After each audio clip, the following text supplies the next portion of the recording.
MJC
Excuse me.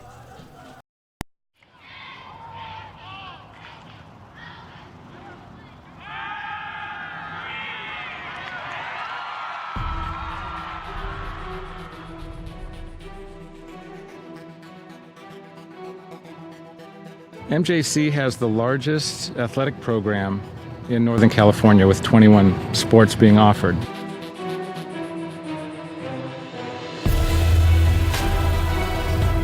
I first came to MJC, Coach Stivers came to my house with Coach Peterson, and they kind of convinced me. And then the next day they put me out in Modesto B saying that Danny Velasquez commits to MJC. I've always wanted to be a swimmer, and I thought that swimming at a JC first, I'd dip my feet in the pool and see if I'd get recruited or not. It's very competitive, and you get very close with your teammates.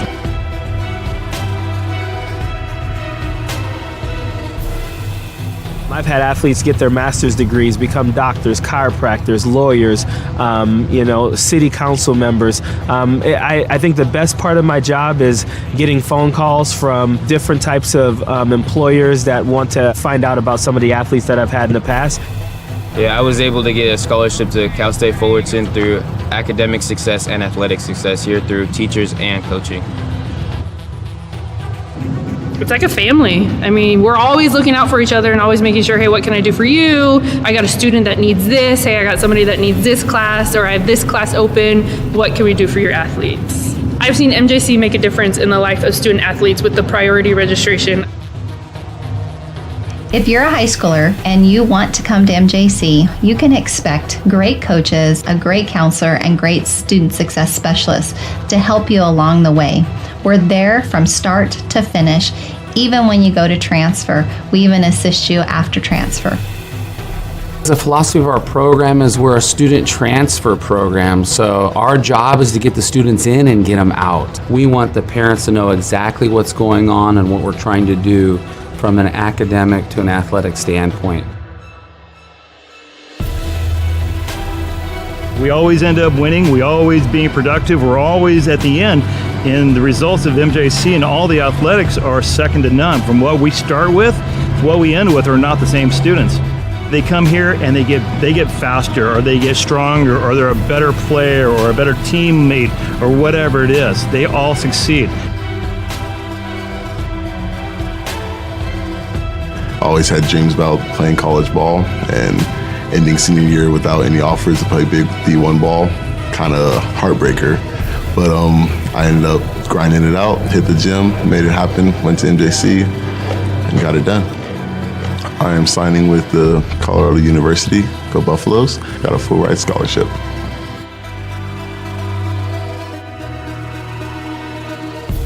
As long as you're ready to work, like Mustafa and all the other successful students we've had, all of the resources are there for you.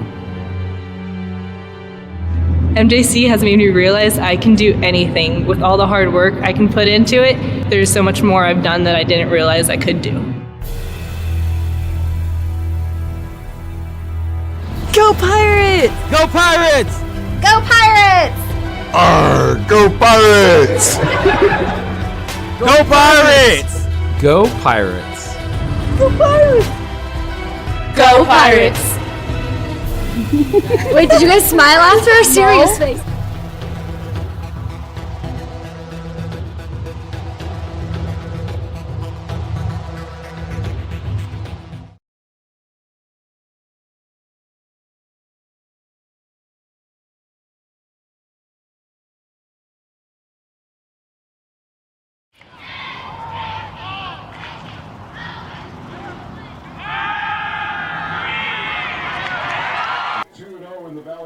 "361 days ago, Modesto Junior College had Fresno City on the ropes in Fresno, but two late scores got the Rams the win in the Valley Conference Championship. Can the Pirates redeem that loss? You'll find out next.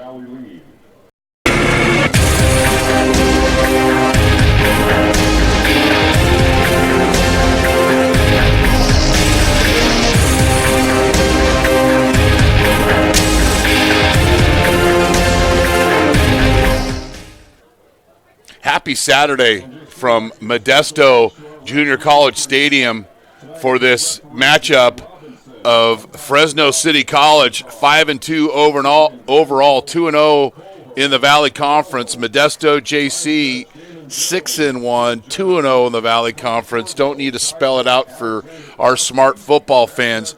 The winner of this game is in the driver's seat to win the Valley Conference title and put them in a great position to get a college playoff. So that's what's at stake tonight. I'm Chris Babcock. Thanks for joining us on NorCal Sports TV, the streaming home of Modesto Junior College. Fresno City, coached by Tony Caviglia in his 18th season, they beat Sac City 27-10 last week. Modesto got a big win over West Hills on the road. So both these teams have put themselves in a great position, and we're expecting a great football game. We had a chance to catch up with Rusty Stivers, who's coaching in his 60th game as a head coach at Modesto Junior College. Coach, this is the game you guys have been working on. You guys have got better. You put in the work, and now it's an opportunity to go against a Fresno City team that you've had struggles with. Last year you had them on the ropes, couldn't finish the game. What's the focus like this week? Well, for their offense, we got to stop Jonah, number 10. He's the main guy. He's a returning MVP of our league. And then on defense, they're so sound and fundamental, and it starts with Big 98, Big J, and they're loaded all over. So we got to take care of the ball and be able to run the ball, and I think we'll be okay. And last year, you were very successful running the football, and the guys up front, they do a great job. Then you come in with your tight end packages, but your offensive line has just been something I'm sure you're very confident about. Yeah, we've had 2 quarterbacks play this year, and we've had a multitude of running backs, and we're still able to move the ball. So, yeah, it says a lot about our offensive line. Modesto head coach Rusty Stivers.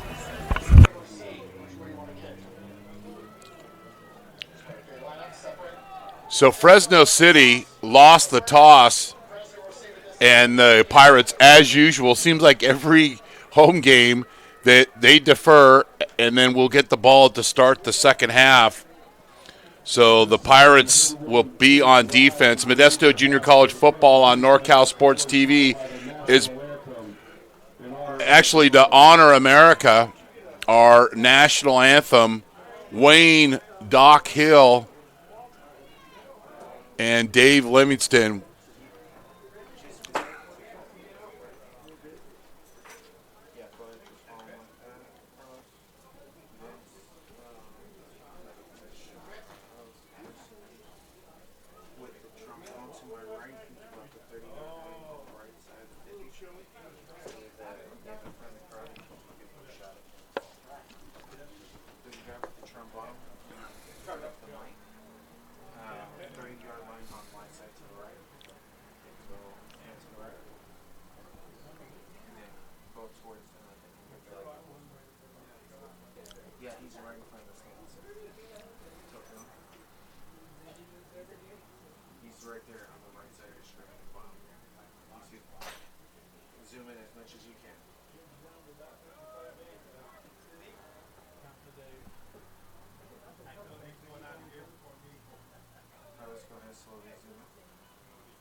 our national anthem.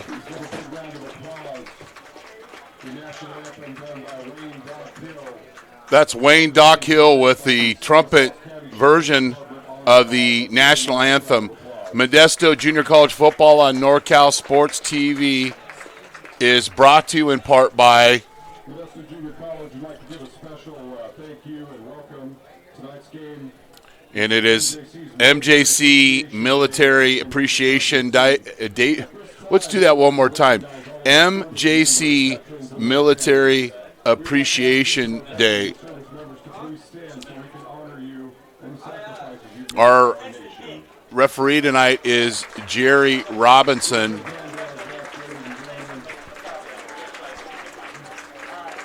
Quickly, our partners, Modesto Junior College, McHenry Village in Modesto, Big Island Movers, American Asphalt, FitPro GO, Sonora Conference Center, and the NCSTV Summer Basketball Camp.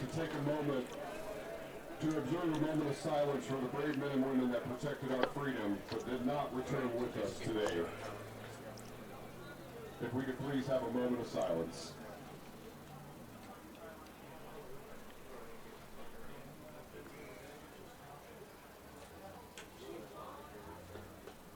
Thank you. We would also like to welcome a very special guest tonight, U.S. Marine Corps veteran Brett D'Alessandro, founder of Backpacks for Life. Give us a wave, Brett. This organization secures backpacks through donation of packs in with seasonal materials including toiletries, clothing, notebooks, and pens, as well as resource pamphlets, where to find housing, insurance, jobs, etc. Their mission is to provide homeless veterans with the basic life essentials they cannot provide for themselves. With each backpack, they hope is not only to provide the homeless veterans with things they need for daily living, but also give them hope and resources for the future. On behalf of MJC Veteran Services, we would like to present Mr. D'Alessandro with an MJC Veteran Service Challenge coin. Thank you for your service and dedication to helping other veterans. How about a big round of applause? Love how the community rallies around this football program and how the football program rallies around the community. MJC Military Appreciation Day. Here we've got Fresno City College and their Road Whites, and the Pirates will kick off. Parker Bonin will start things off here on a Saturday night on NorCal Sports TV.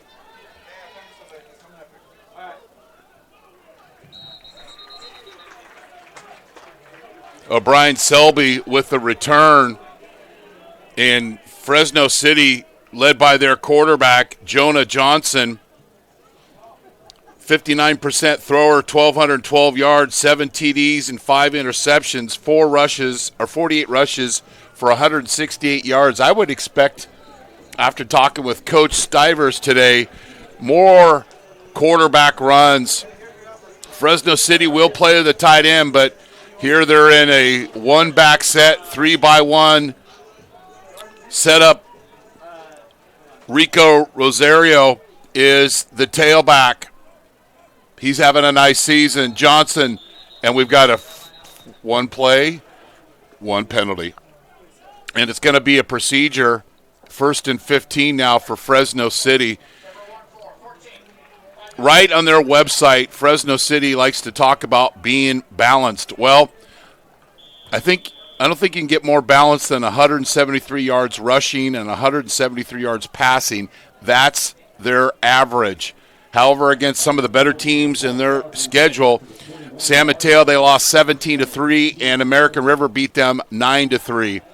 RPO and the Pirates are all over it. And who's in the backfield? Number 42, Antonio Pule.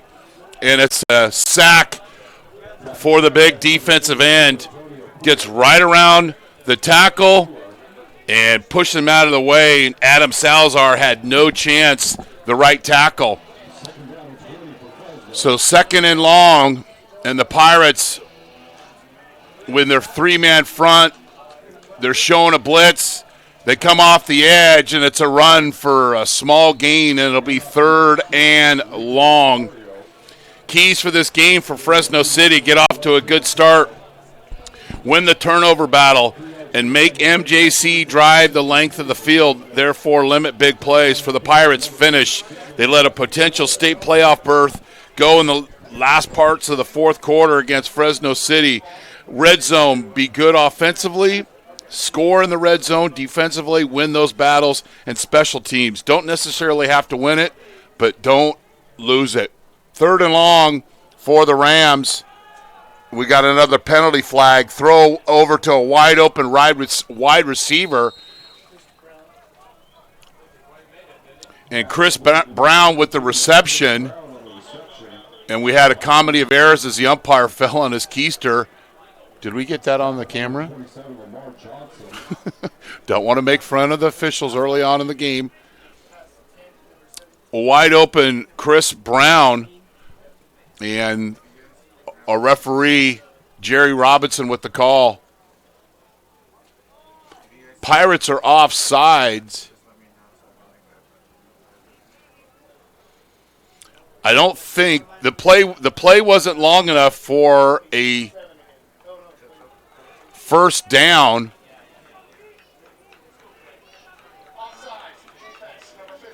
So Coach Caviglia is going to take the penalty to make it 3rd and 14 instead of 4th and possible long 4. 2-by-2 set for the Rams. Caviglia in his 18th season, former coach at Chabot, coached all over the Division I level. Alumni of Cal Poly, also coached there, went to high school at Moreau Catholic. Class act, Tony Caviglia. Johnson on the 9 route, and it's incomplete. Had a wide open receiver, Marcus Washington, or actually Austin Akai, and he couldn't come up with the play. So the Pirates get a stop, and Anderson Grover will be back to receive for the Pirates.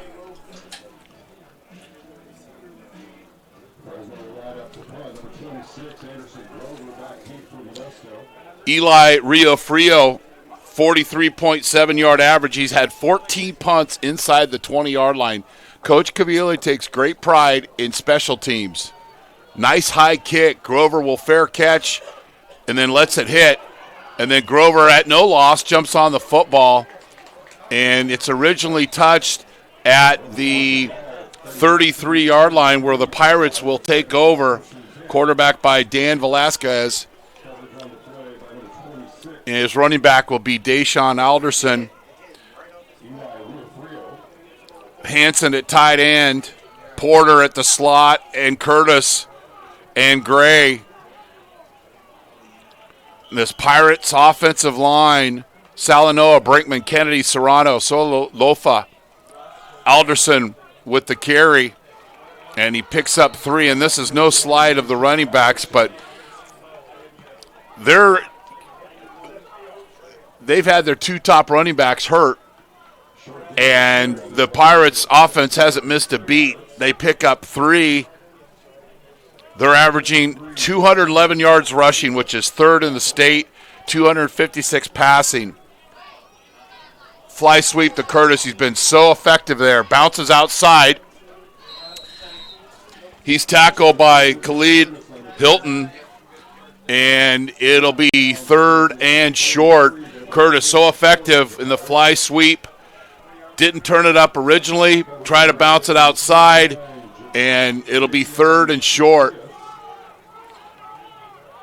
Hanson at the H-back, and they'll run right behind him, and it's a good decision, and it's the Pirates' initial first down of the game. Pirates are 53% on 3rd down conversions, number 1 in the state. Red zone, 62%. Scoring, red zone TD, 52%. That's 23rd and 21st. They have a +3 turnover ratio. And their schedule was like a bowl schedule. And that's preparative for this game. Peyton Bass got 73 yards rushing last week. Bootleg, Velasquez will attack the line of scrimmage. He's got a wide open Brandon Gray. Picks up 16, another Pirate first down. deep comeback to the outside to Brandon Gray and makes the nice catch. And the sophomore, one of the best wide receivers in the state, consistent blocker, catch the ball over the middle and getting better. And his leadership has been one of the strengths that's got this Pirates team where they are today. RPO, and Bass picks up 8 yards. And Peyton Bass getting better by the practice. 13 carries for 75 yards and 2 touchdowns. He also has 2 touchdowns receiving the football. So the Pirates building their depth at running back. Velasquez, 2nd and 3. Coach Stivers loves these situations. It's an RPO and Bass swimming right up the middle. Feed the fish. And it's a first down for the Pirates. They started this drive on their own 33.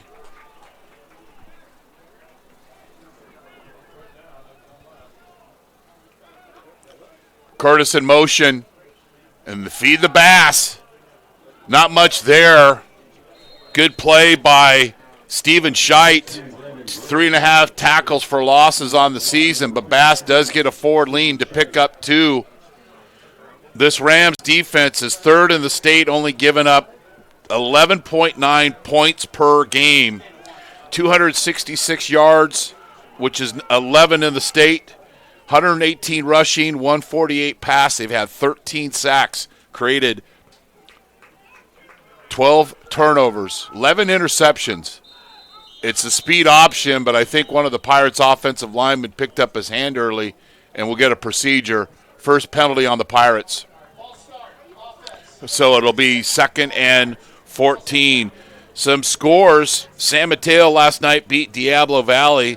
American River beat Butte 14-7.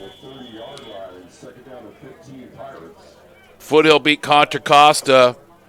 Reedley beat Merced 49-14. I'm Chris Babcock. Thanks for joining us here on NorCal Sports TV. Beautiful night in Modesto. Bass in motion. It's a in-window screen to Curtis, and he's picking his windows very wisely. He's hit hard by Caleb Hilton, but doesn't quite pick up the first down. Love the play design. Curtis catches. And 3rd and very short, and the Pirates will get into tempo.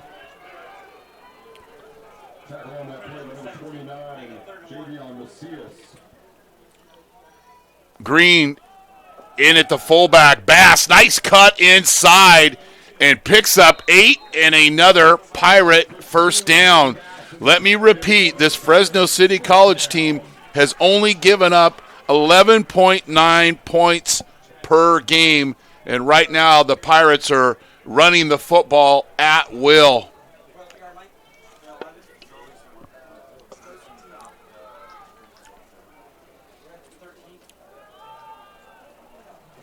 Bass is tackled for a loss.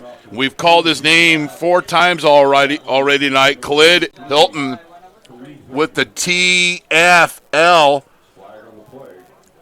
And then we've got a flag.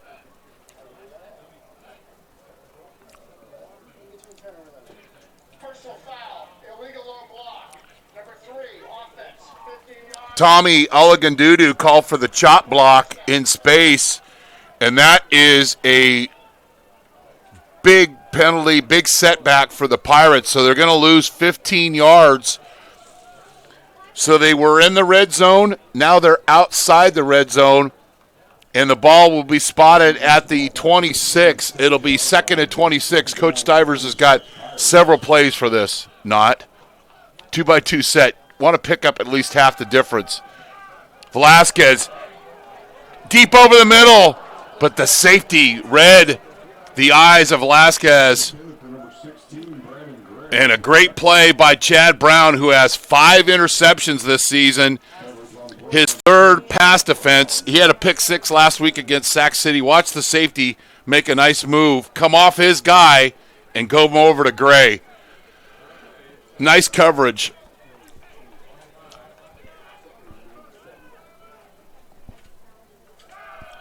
Velasquez got plenty of time. Shallow cross to Porter. Drops his helmet and gets inside the red zone, and the ball will be spotted at the 14-yard line. Shallow cross to Jordy Porter, and they'll quickly get back up onto the football. Will be 3rd and 14. Nice pickup on 2nd and long. 13-yard gain.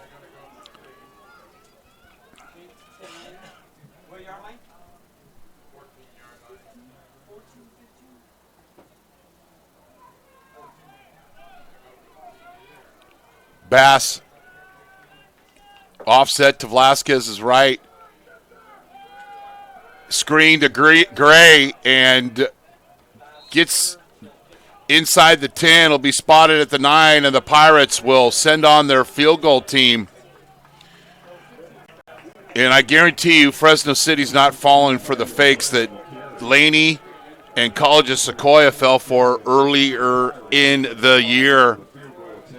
Parker Bonin, 4 of 5 on the season. The ball will be spotted at the ball will be spotted at the 16, 26-yard field goal. And it's good. So the Pirates score on their first drive of the game to make it 7-0. Or 3-0. Jumping ahead there.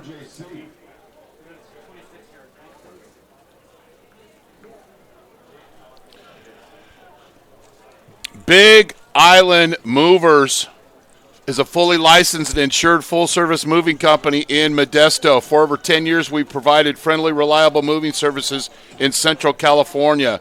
The driving force behind our business is passion behind what we do. We're big on experience, big on value, and huge on service. With over 30 years of moving experience and a wide range of services to meet the ever-changing needs of our clients. Big Island Movers, Kaimana, want to move ya.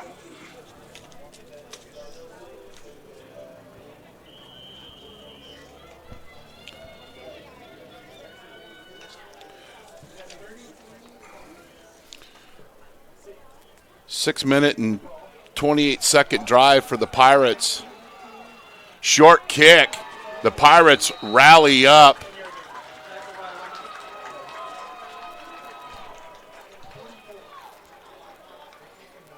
And Fresno will take over on their own 29. Selby with the return. And Fresno will take over. 1st and 10. Coverage on that play by number 27, Lamar Johnson for MJC.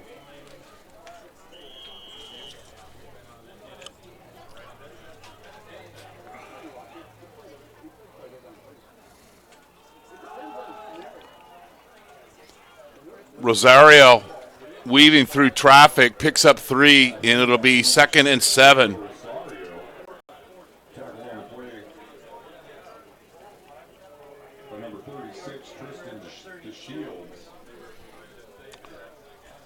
Give him 4. It'll be 2nd and 6. And the Rams bring in a tight end, and they'll go with a 3-receiver set. Johnson, play pass. Under duress. And throws it away. Good job by the Pirates. Again, don't have a lot of sacks this year, but have done a good job of pressuring the quarterback. That time forced Johnson from the pocket. And coverage is very good downfield. It'll be 3rd down. Pirates defense giving up 308 yards a game, 102 rushing, 206 passing, 21 points per game. Their 3rd down defense, 35 of 99, 35% coming into the game. 7 turnovers created, 7 interceptions, and 8 fumbles. That's a lateral. That is a lateral. That is a lateral, and the official called it a pass. This is why we have replay.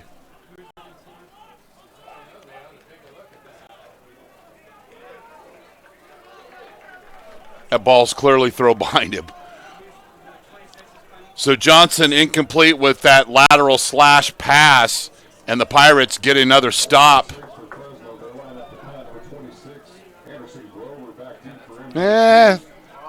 We'll give him the BOD. Rio Frio, one of the best punters in the state. Lefty kicks it deep. Grover with a fair catch. And the Pirates will take over on their own 19 with 6:34 left. McHenry Village. What a great time to go down there for the holidays.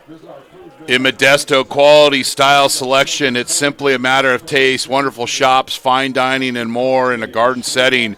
A tradition of excellence since 1953. McHenry Village. Pirates' second possession of the quarter.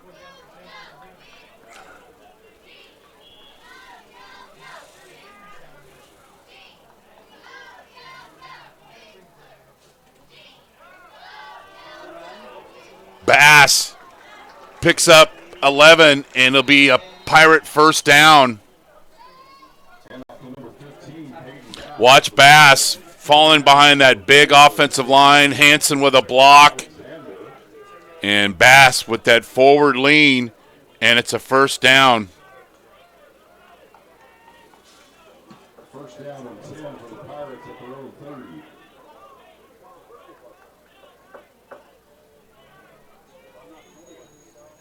Velasquez with a quarterback run. He's feeling pretty good and shows it with that play, and it's the second first down of this drive.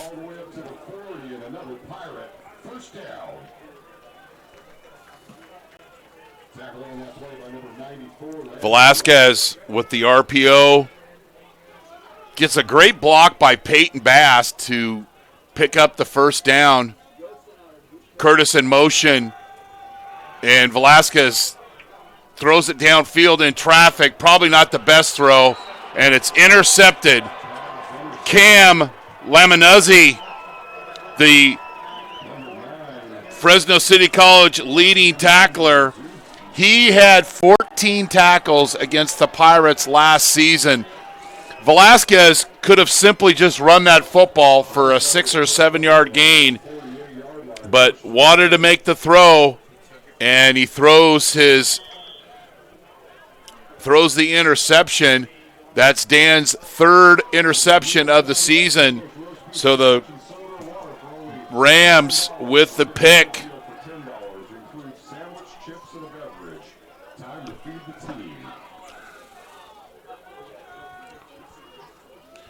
Coach Cavilla likes to take a shot in this situation as Rosario with the stretch run and closing immediately. Josiah Maava had 2 sacks last week against West Hills.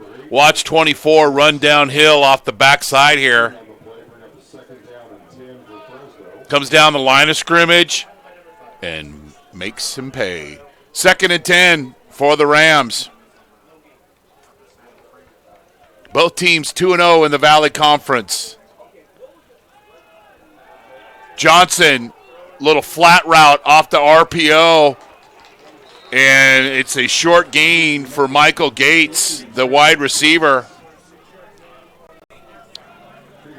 Picks up about 7 yards. Nice, simple play. Taking what the defense gives you. So it's third and a long 3 for the Rams. Nice large numbers, easy to read. And then I say that, and then I'll miss a guy. Set myself up to fail. Ferengi Manululelu showing blitz. Thrown out to the flat. And look who's closing, number 22. Darian Young read that flat route to the fullback, and watch 22 flash into your screen. Nice job by Young. It's 4th and 1, And Fresno City's going to go for it. Pirates trying to rally up defensively after the interception.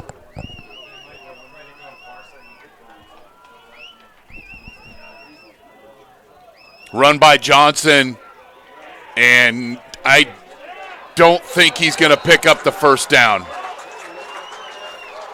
It all depends on the spot. Manny Tutupu and company were right in the middle of this play.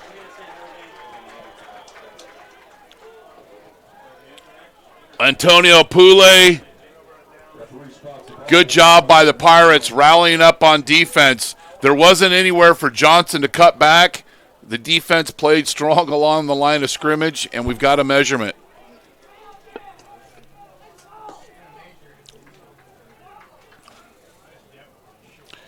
And by the way, the grounds crew here at Modesto Junior College has done a fantastic job with the turf. It is in great shape. And the Pirates with the stop. The Pirates win on fourth down.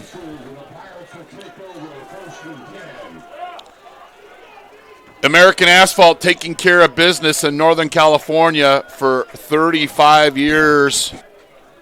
FitPro GO, the most delicious shake ever. Who will be our FitPro GO player of the game? And the Sonora Conference Center, 4 unique rooms for your meeting or event. Contact us today at 833-247-MEET. Good field position. Curtis, nice cut. And a good tackle. Out in space. Hilton once again. 4-yard gain. It'll be 2nd and 6. Hansen in at the H/tight end fullback position. Peyton Bass offset to Velasquez left. Bass. Good job by the defensive front of Fresno. Darius Morris clogged the gap. There's a short gain, so it'll be 3rd and 6. This is the number 1 team in converting third downs in the state of California junior college. 53%. 3rd and 5 for the Pirates. 2-by-2 set. Velasquez all day to throw. Stays patient in the pocket. And then he's sacked, and we've got a side of holding. It'll be a punt for the Pirates.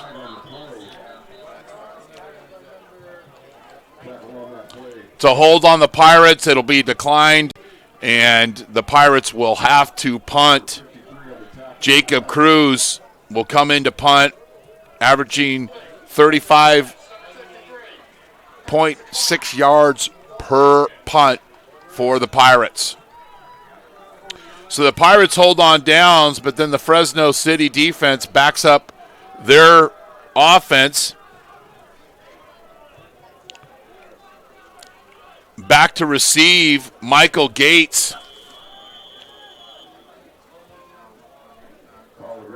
MJC will bring up 4th down and long. They'll line up to punt.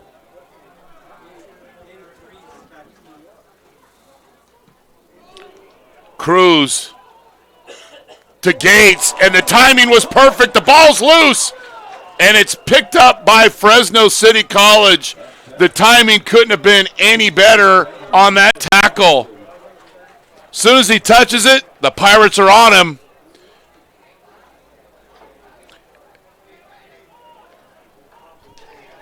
And I believe Rayson Ching jumped on the loose football, and the officials are actually going to get together. But there was no flag thrown on the play.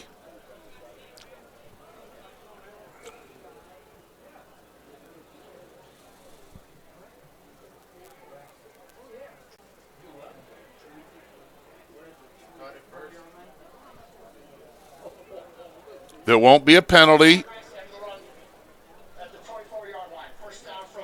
So Fresno will get the ball back.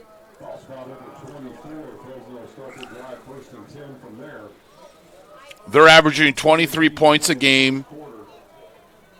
346 yards, 173 rushing, as we mentioned, 173 pass. They're ninth in the state in converting third downs, 44%.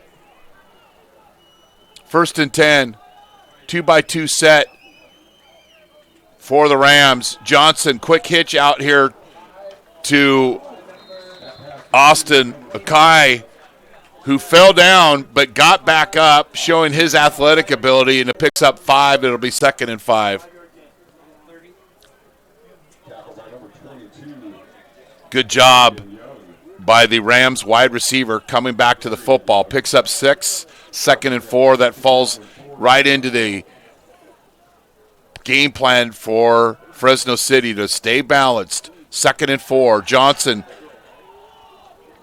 slant route. It's complete to the big wide receiver, Jason Littlejohn.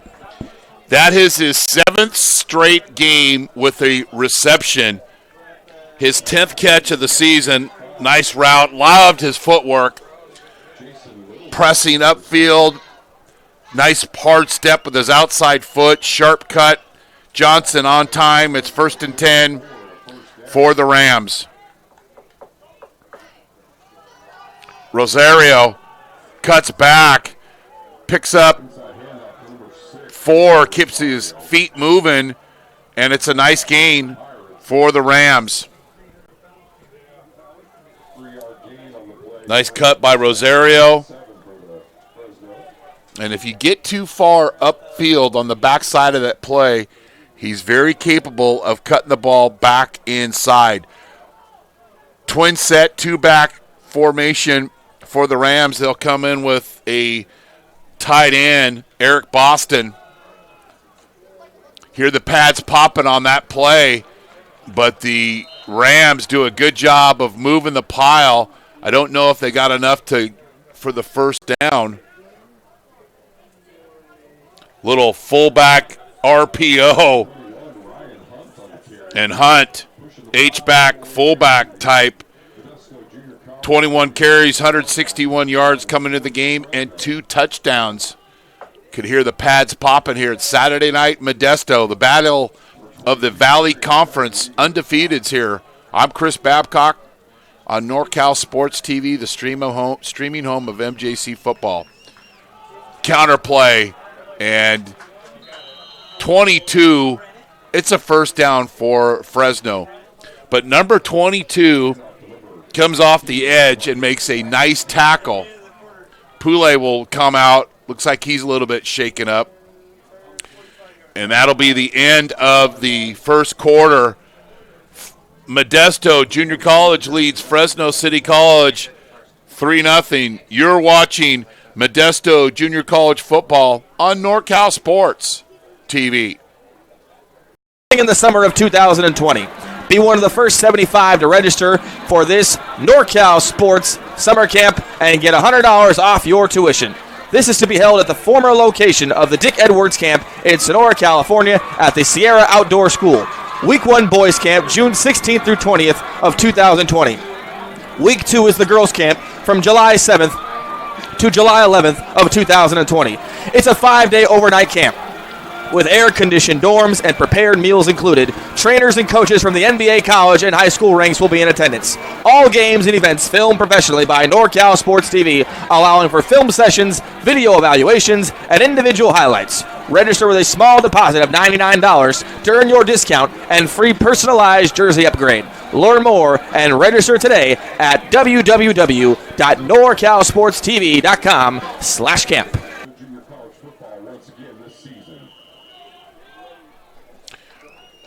First and 10 to start the second quarter. Tight end trade. You'll see this a lot, so it'll be an unbalanced set. The tight end is covered, so he'll be a blocker. Johnson, play pass. He's getting chased down. Throws it to a wide open back in the flat. And Hunt with a second reception of this drive, and he gets the ball down to about the 32-yard line. 21 out of the backfield here. Stays patient. Nice target, and Johnson makes the throw. Shasta beats Siskiyous 23-7. American River, as we mentioned earlier, beat Butte 14-7. Rosario behind Johnson. Hunt as an H. And Boston as the tight end. And it's a stretch play to the boundary. And not much there. Good job by the Pirates. Donald Garland seals the edge.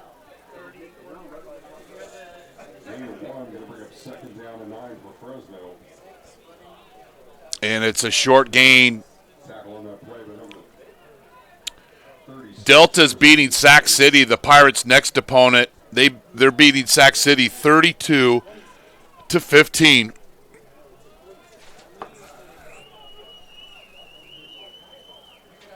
Draw, fake the draw. It's an RPO and a nice defensive play. He's been making these plays all year long, and here's another example of Darian Young. Watch him come and dislodge the football. It's his 5th pass defense of the season. And not a very good route that time by Jason Littlejohn. Kind of floated, which allowed the corner, Darian Young, to come up and get the pass defense. So it'll be 3rd and 9. Pirates will bring in some light, fleet-footed edge blitzers here. And a throw behind the intended receiver, Chris Brown, and it's incomplete, and it's 4th and 9. The Pirates got a stop on their last 4th down attempt by Fresno City. And luckily he was behind that because Ferengi Manulelu had a beat on that play. 3-by-1 set, Rosario offset to Johnson's right. And the crowd coming to life here in Modesto on this big 4th down play. And then Tony Caviglia will call a timeout.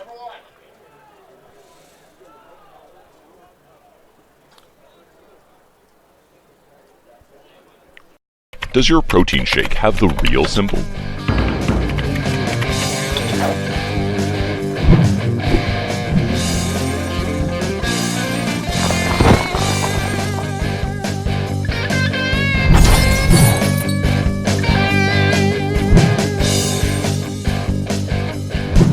And how does it taste?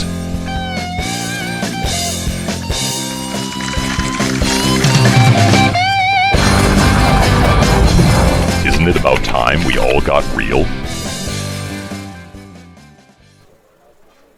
MJC football reaches the $1 million mark in financial assistance as a goal that Coach Stivers, that they wanted to have a year where the total transfer scholarship aid package total over $1 million. And that's for the first time in Coach Stivers' tenure as the head coach here at Modesto. 4th and 9 off the timeout, which Coach Caviglia got in store for the Pirates. Motion to a 3-receiver set. Johnson, and it's a penalty thrown on a corner route to a wide-open wide receiver. Brendan Bechtel was wide open on the corner route, but we have a flag. Is it an offsides on the Pirates? It is. So that will be nullified. It will be declined. But Brendan Bechtel on the 4th and 9 play picks up nearly 27 yards on the corner route. He is wide open. And the Pirates give up a big play on 4th down, and Fresno is in the red zone. 13th in the state in red zone scoring. They're threatening to take the lead here. Johnson swing route to Rosario, and he's met very rudely by the Pirates defense.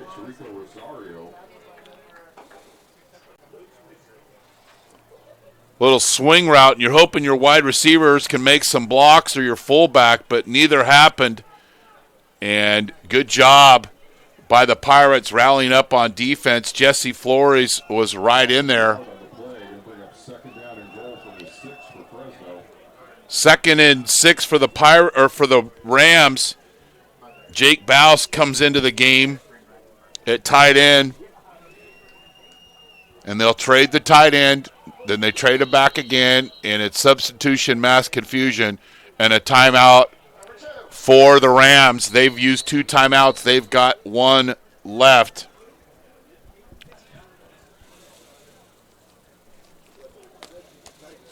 So next week, the Pirates will travel to the state capital to take on Sacramento City College at 4 p.m. That game will be shown live here on NorCal Sports TV at 4 o'clock up to the state capitol for that 4 o'clock start. Saturday football once again on NorCal Sports TV.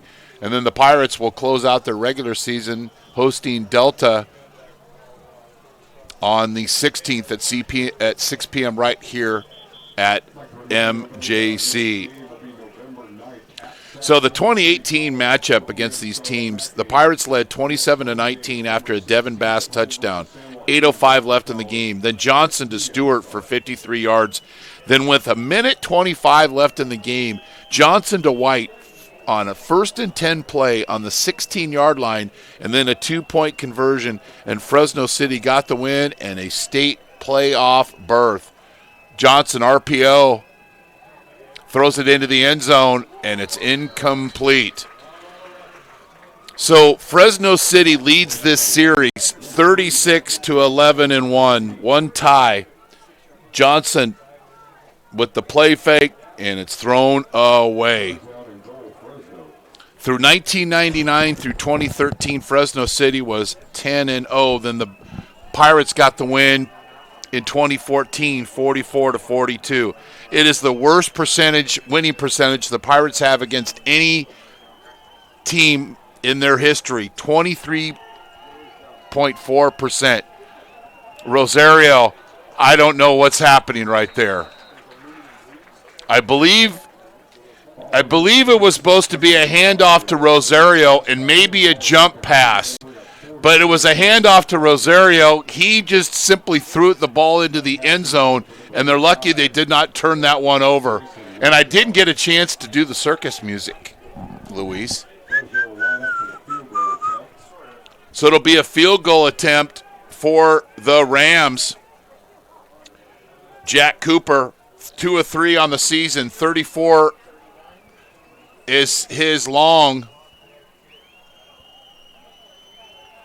The kick is up, and it's good, and the Rams tie it up.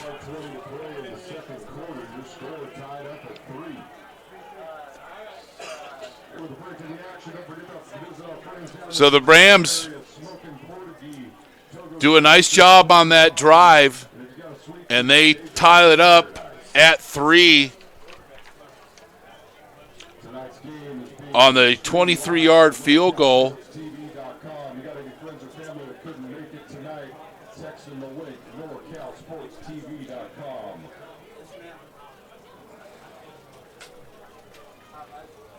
In Fresno, after getting shut out in the first quarter, they get some points here in the second quarter, and they'll get ready to kick off.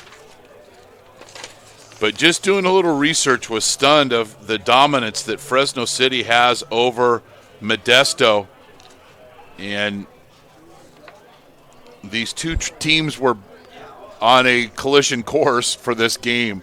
You know, I told Coach Stivers, hey, thanks for all your team's efforts, all the weights that lift there. Kind of knew you were going to be in this spot. It's a matter of finishing and getting this win tonight. So the Rams get the tied field goal.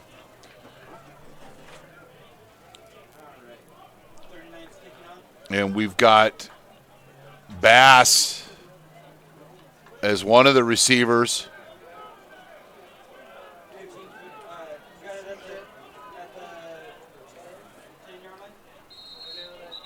And tackled out of bounds. And Jordy Porter doing some returning. About a 26-yard return for Porter, and the Pirates will take over on their own 27-yard line. And watch on this series, number 98, Jay Kakiva. But Bass made a nice cut and picks up 6 yards. He wanted to run it through the guard center gap, but 98 lined up right over the center, does a pretty good job. But then credit the Pirates center, Peter Kennedy, for turning and getting the yardage. Velasquez with the first down. He's hit very hard and he fumbles the football.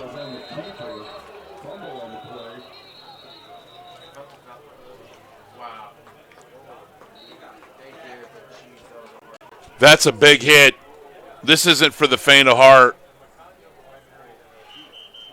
Velasquez dislodged from the football.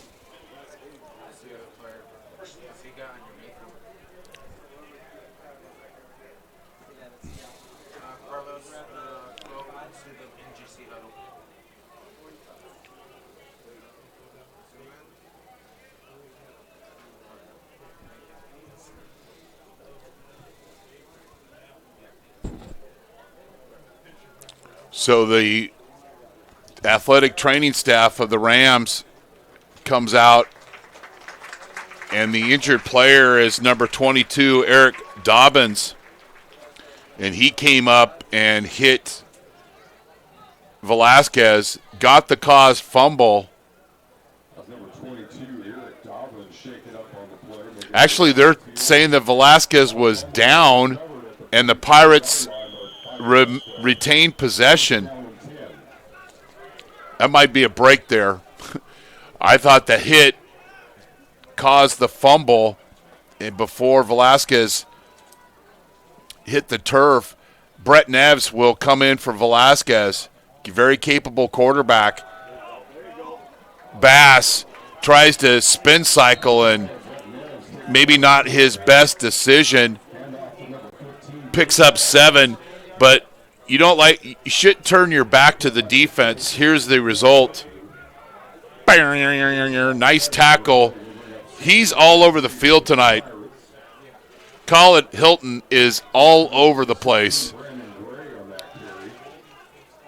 2nd and 4 for the Pirates. They move the ball into Ram territory. Curtis with a fly sweep, weaves in and out of traffic. Everybody's trying to strip the ball from Fresno City, but nobody wanted to make the tackle. That's got to be a penalty. This is undisciplined football right in front of the team bench.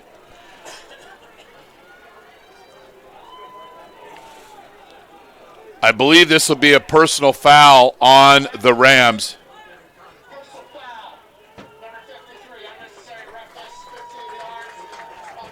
Steven Scheidt is called for the late hit. The run was enough by Curtis for the first down, but now the penalty will add 15 yards, and the Pirates will get the ball on their own, or get on the Rams' 24-yard line. They're looking to respond to the field goal by Fresno City. Hitch and go, and that ball's going to be nearly intercepted. Neves throws that one high, luckily. He is 51 of 72 coming into this game for 643 yards, 5 touchdowns, and 3 interceptions. 70% thrower out of your backup quarterback. He's always ready to go at a moment's notice, and Coach Stivers has a lot of faith in the young man, and that play call illustrates it. 2-by-2 set for the Pirates, 2nd and 10. If you're Neves here, you don't want to take a sack. Got to get positive yardage on this play. It's a bad snap, and Neves picked up positive yardage on the play. Not much positive yardage, but at least it wasn't a loss. Snap was just off to his left, and Neves did a good job of picking it up, and it's going to be 3rd and 10. And this just out of the range of Bonin, in my opinion. So possibly 4-down territory. 3-by-1 set. 5 on the play clock. Bass with the carry. Just like his brother, he can, for a pretty good-sized running back, he can make it through a small hole pretty quickly. Watch this run and acceleration by number 15. Neves trying to get him hurried up. And watch Bass's one cut. Right there. Well done. 4th and 4 for the Pirates. Neves all day to throw. He's going to try to run it. And he picks up the first down. Brett Neves picks up the first down. It wasn't pretty. It wasn't really that athletic, but it was tough as nails for Neves. Keeps his feet driving. And well done. The Downey High School alum drops his shoulder and picks up the first down, and the ball will be spotted on the 14-yard line. I hate to call him a backup quarterback because he plays in every game. Bass, you better protect that football. Velasquez back in for Neves.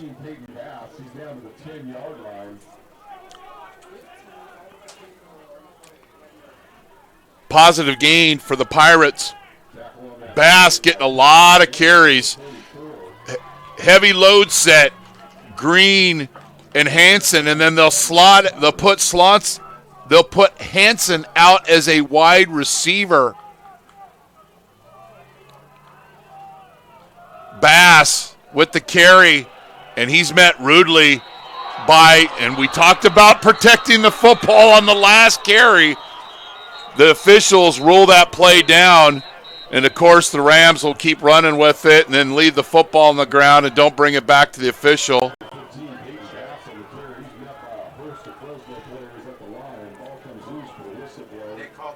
Yeah, Toa Scanlon came strong to the football, has 4 sacks, 6.5 tackles for losses, and he wanted to get not a sponsor, a Popeye chicken strip there, but a little late to the pile. Not a penalty, just the whistle was blown. 3rd and 8 for the Pirates. Gray in one-on-one coverage at the bottom of your screen. Curtis in motion. Bootleg. Velasquez attacks the line of scrimmage. Hex makes a heck of a move just to get to the 5-yard line. This is the prettiest 7-yard run you're going to see all day long. Danny Velasquez lies once there. Lies again. There's 2 lies. A 3rd lie. A 4th lie. A lie is okay in the football field. It's called deception. 4th and short. The Pirates, Green and Hansen. Bass in the pistol behind Velasquez. Play pass. Velasquez has no one to throw it to, but the Rams lose contain. Throws it behind himself. Not a good throw. Great defense that time by the Rams. Xavier Alexander, but we've got a penalty. Is it illegal man downfield?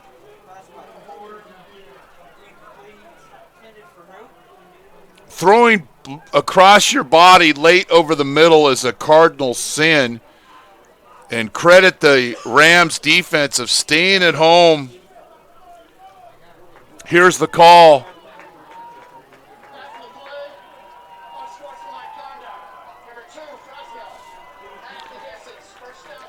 So the Rams make a play, but then get called for the unsportsmanlike conduct, so they're going to have to go 98 yards to score a touchdown here.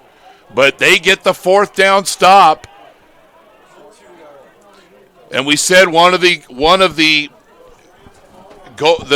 keys for the Pirates, score in the red zone, and they didn't there. And that's the one thing, if they could improve on, is their red zone scoring. They're 23rd in scoring, 21st in red zone TD scoring. But the Rams get the stop, and they'll work with a tight end fullback set, little traditional offset eye to the boundary. And then we've got a delay of the game on Fresno City. They're going the wrong way, Jim Marshall. Only be half the distance, they'll lose 1 yard.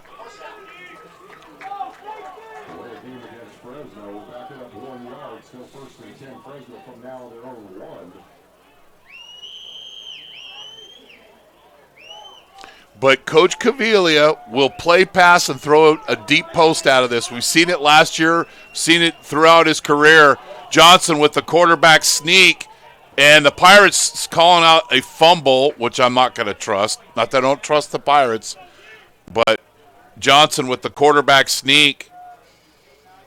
And Capri Hunter, another Downey alum, clock in the middle. Marquise Higgins will come in for the Pirates defense in their home grays. 2nd and 11. I'm Chris Babcock. Thanks for joining us here on NorCal Sports TV. 6:53 left in the quarter. Running clock here. Rosario to the 4. It'll be 3rd down. 3rd and 8. Hasn't been much running room for the Rams here. Rosario picks up a few yards. It's 3rd and 8. Hunt will line up. You got to watch him on a little H crossing route, lined up as a wing. Hunt in motion. And it's a counter play, and Rosario picks up the 1st down. You got to like the call by Coach Caviglia. And the reason I like the call, because you're not taking a risk down here, and you establish your running game on a 3rd and 9 conversion. Very well done, and that's got to be frustrating to the Pirates defense.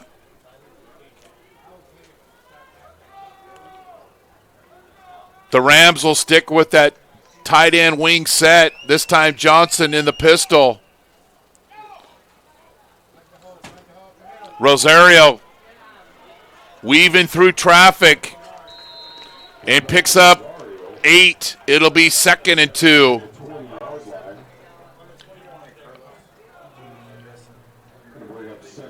The Rams would like to go down, run all the time off this clock and score and minimize the possessions for the Pirates. And that's one of the reasons they're lead the state, or 3rd in the state in points per game, is because their offense does such a good job of controlling the football. Somebody's got to blow a whistle. Rosario with another carry, and Dom Silva and company. And I love the hustle out of Josiah Maava. That time came off the edge, slipped, got right back up. That's why coaches have players do up downs. Got popped right back up and cleaned up the play. So it'll be 3rd and short. I would imagine maybe a little stretch run here to the wide side of the field for Fresno City. They run speed option and it goes nowhere. But then Johnson shows the ability to just keep his feet moving. The 6'3", 220, he's dead to rights in the backfield. But watch his effort here. Maava just comes in too high, a little bit out of control. You don't want to go for the kill shot there. You just want to make the tackle behind the line of scrimmage, make the other team punt. That gets a hero stat. When you come in out of control and you're high, too high, Johnson out of Madera shows the ability to remove the chains They started this drive, the Rams did, on their own 2-yard line. Johnson, 1st and 10. And it's in and out of the hands of Malik Grimm out of Stockton. This is the old catch first, run second. And a first down throw, but it's incomplete. That'll stop the clock.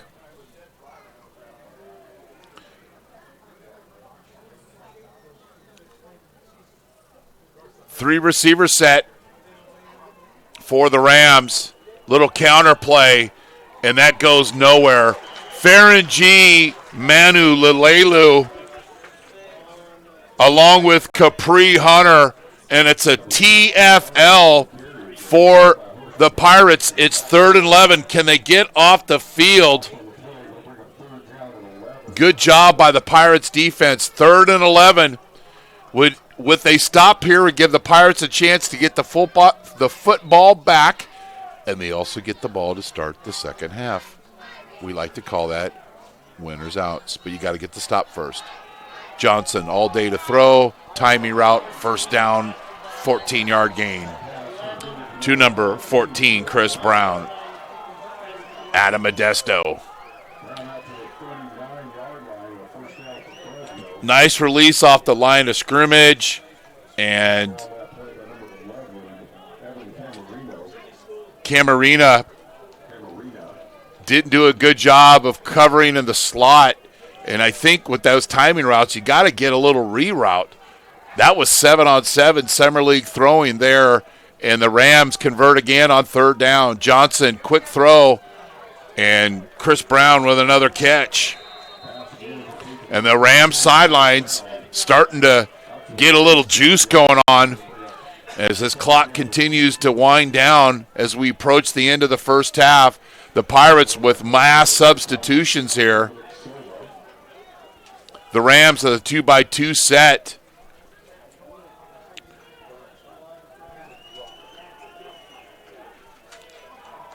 Marcus Washington offset to Johnson's right. It's a fast screen, nearly intercepted, but the Rams are going for, instead of a negative play, turns into about a 12-yard gain and another first down. This is a fast screen out to the flat, and the wide receiver, Bechtel, got just enough block to break out the timing, or that would have been what we call in racing a pick six.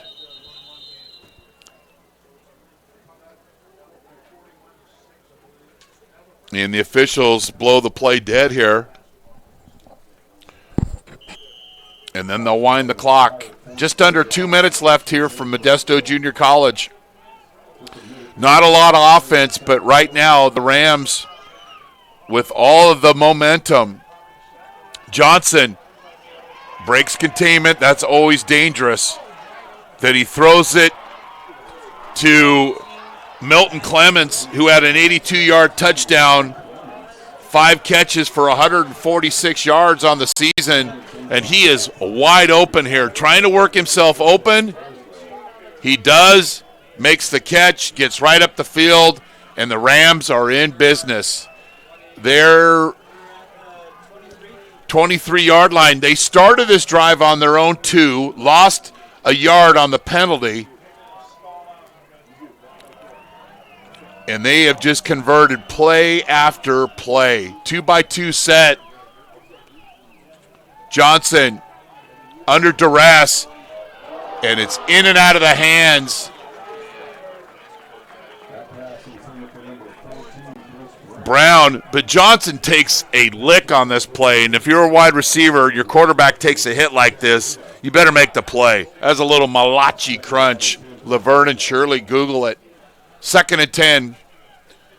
Pirates have all 3 timeouts left. The Rams have 1.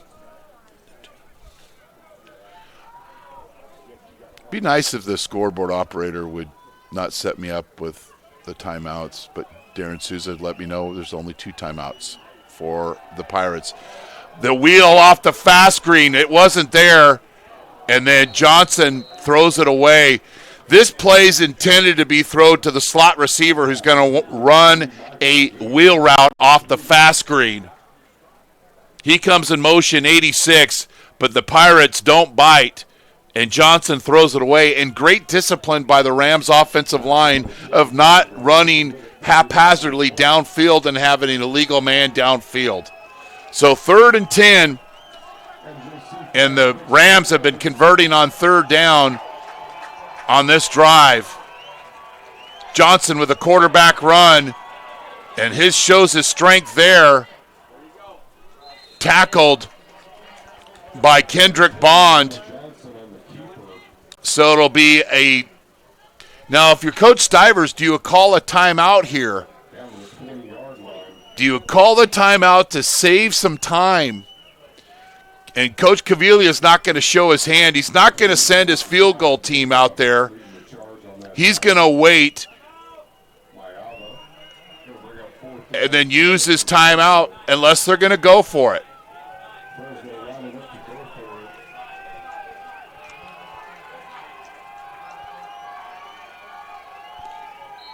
And Coach Caviglia, as I expected, will call a timeout.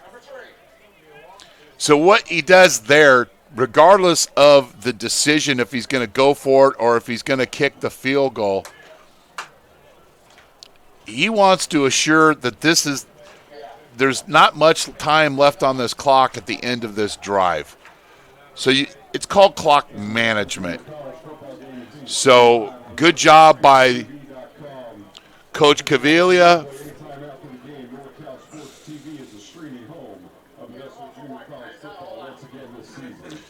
Let's see if we can get some scores.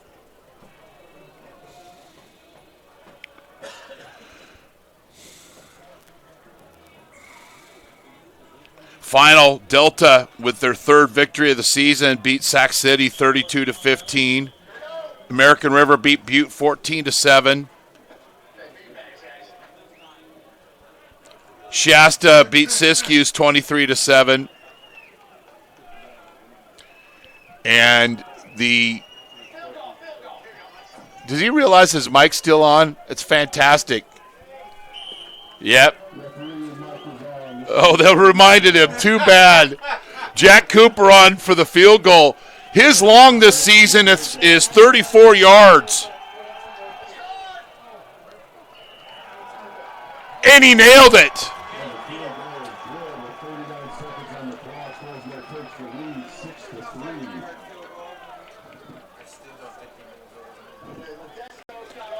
No, he still doesn't know his mic's on. That's fantastic, but nice kick. 38-yard field goal.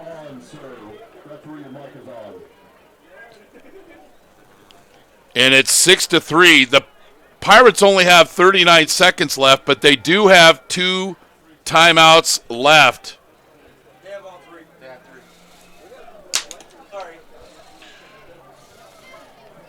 That's okay, Darren. So, breaking news from Modesto, they actually have all 3 timeouts left, and the scoreboard operator was correct after I badmouthed them. Send your letters to your governor, Gavin Newsom. Okay, so the Rams will kick off.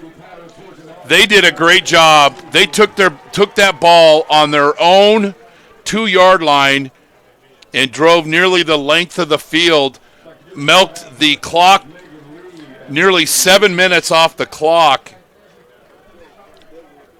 and take the lead.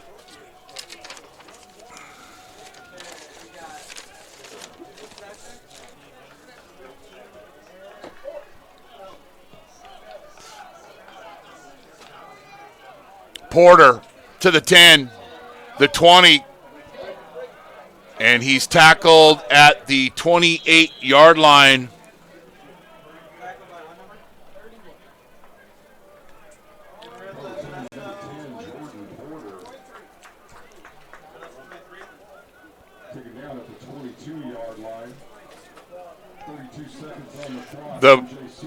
The Pirates will get the ball to start the second half, but they'll take a shot here.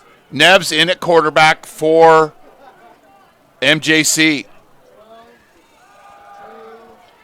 Over the middle, Olan Gandudu is open out of his outstretched arms, and it'll be 2nd and 10. Had him open on the deep in route, but just could not make the connection.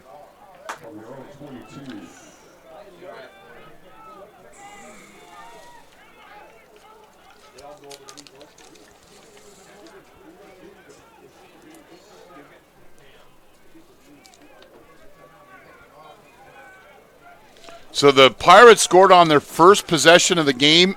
They've been Sandy Koufaxed ever since. Shut out. 6-3. 2 home runs, 2 3-run home runs. No, it's just field goals. Baseball's over. Neves, shallow cross to Gray. He's got room to run. Nice play by Gray. And here's what happens when you have time to throw the ball. You let that shallow cross nearly cross the entire field, and Gray picks up 20 on that shallow cross. West Coast offense right there. Jerry Rice, Montana Young to Rice. 20 seconds left. Pirates have all 3 timeouts. Neves steps up in the pocket, and then he is sacked.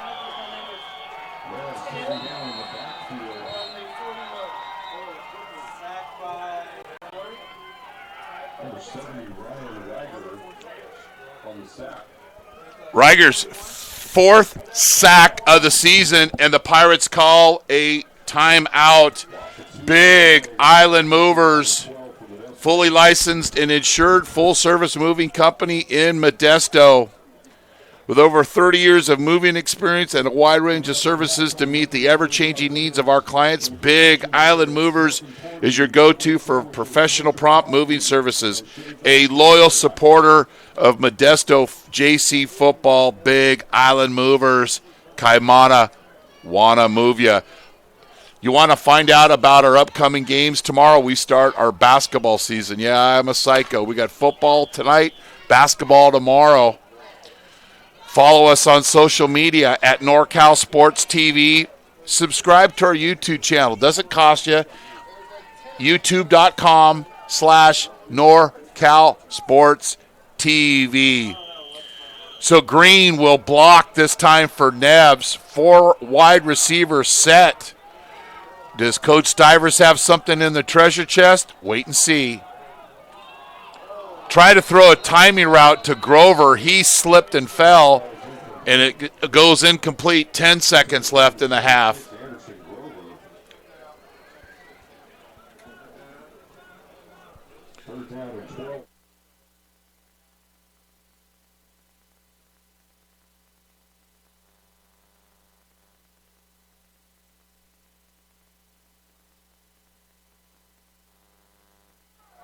Okay.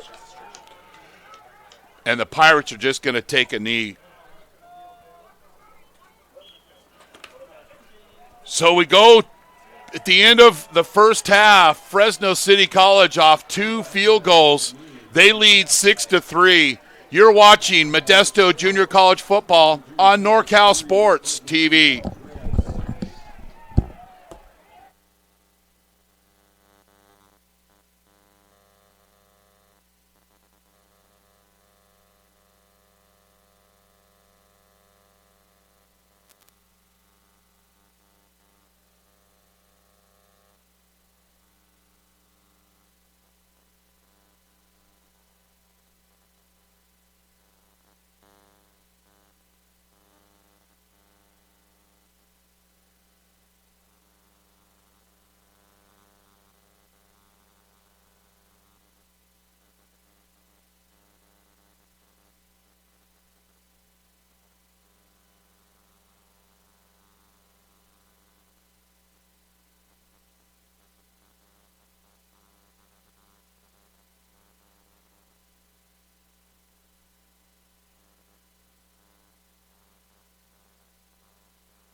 MJC has the largest athletic program in Northern California with 21 sports being offered.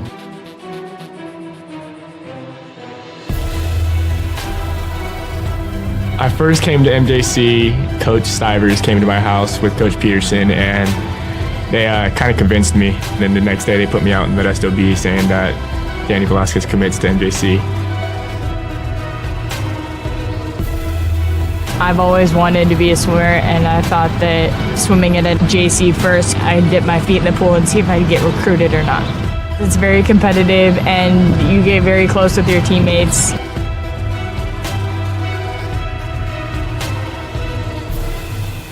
I've had athletes get their master's degrees, become doctors, chiropractors, lawyers, city council members. I think the best part of my job is getting phone calls from different types of employers that want to find out about some of the athletes that I've had in the past. Yeah, I was able to get a scholarship to Cal State Fullerton through academic success and athletic success here through teachers and coaching. It's like a family. I mean, we're always looking out for each other and always making sure, hey, what can I do for you? I got a student that needs this. Hey, I got somebody that needs this class, or I have this class open. What can we do for your athletes? I've seen MJC make a difference in the life of student athletes with the priority registration. If you're a high schooler and you want to come to MJC, you can expect great coaches, a great counselor, and great student success specialists to help you along the way. We're there from start to finish. Even when you go to transfer, we even assist you after transfer. The philosophy of our program is we're a student transfer program, so our job is to get the students in and get them out. We want the parents to know exactly what's going on and what we're trying to do from an academic to an athletic standpoint. We always end up winning. We always being productive. We're always at the end. And the results of MJC and all the athletics are second to none. From what we start with, what we end with are not the same students. They come here and they get faster, or they get stronger, or they're a better player or a better teammate, or whatever it is. They all succeed.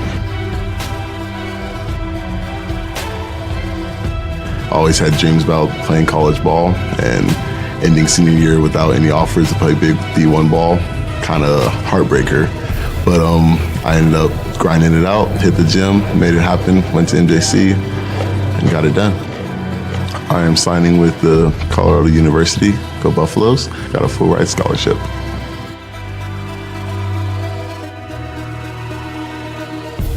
As long as you're ready to work, like Mustafa and all the other successful students we've had, all of the resources are there for you. MJC has made me realize I can do anything. With all the hard work I can put into it, there's so much more I've done that I didn't realize I could do. Go Pirates! Go Pirates! Go Pirates! Arr, go Pirates! Go Pirates! Go Pirates! Go Pirates! Go Pirates! Wait, did you guys smile after a serious face?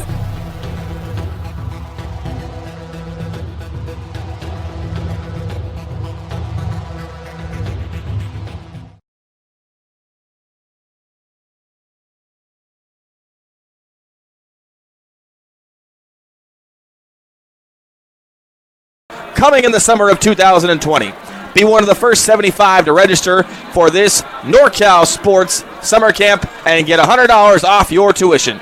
This is to be held at the former location of the Dick Edwards Camp in Sonora, California at the Sierra Outdoor School. Week 1 Boys Camp, June 16th through 20th of 2020. Week 2 is the Girls Camp from July 7th to July 11th of 2020. It's a 5-day overnight camp with air-conditioned dorms and prepared meals included. Trainers and coaches from the NBA, college,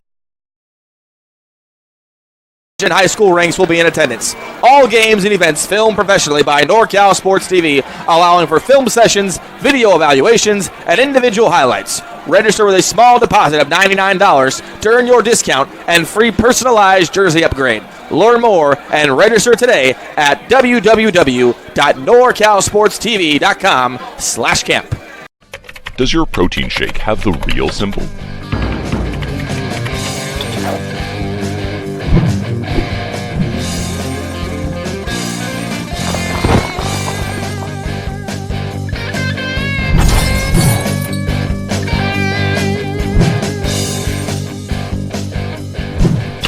How does it taste?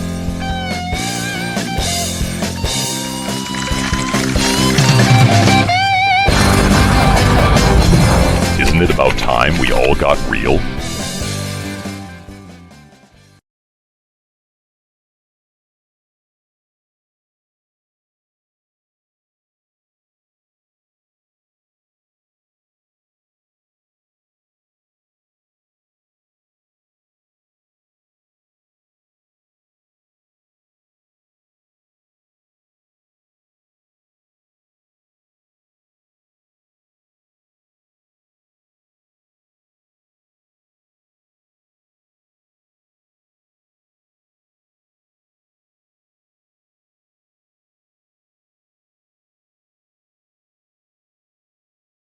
Find out about some of the athletes that I've had in the past.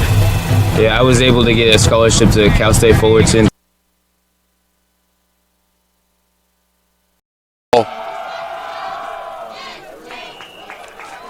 And it's good. So the Curtis in motion, and Velasquez throws it downfield in traffic. Probably not the best throw, and it's intercept is his long. The kick is up, and it's good. And getting the yardage. Velasquez with the first down. He's hit very hard, and he fumbles the football. Day to throw. He's going to try to run it. And he picks up the first down. Brett Neves. Bootleg. Velasquez attacks the line of scrimmage. Hex makes a heck of a move just to get to the 5-yard. Jack Cooper on for the field goal. His long this season is 34 yards.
Big Island Movers is a fully licensed and insured full-service moving company in Modesto.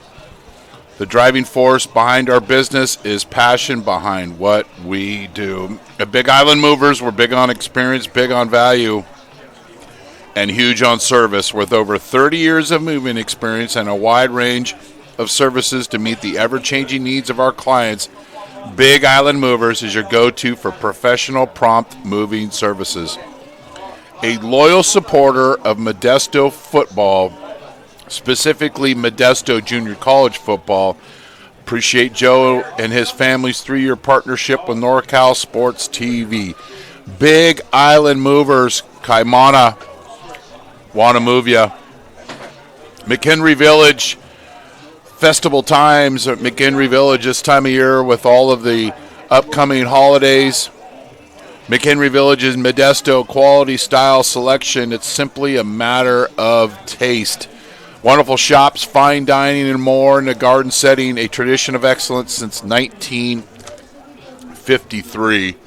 American Asphalt, taking care of business in Northern California for 35 years.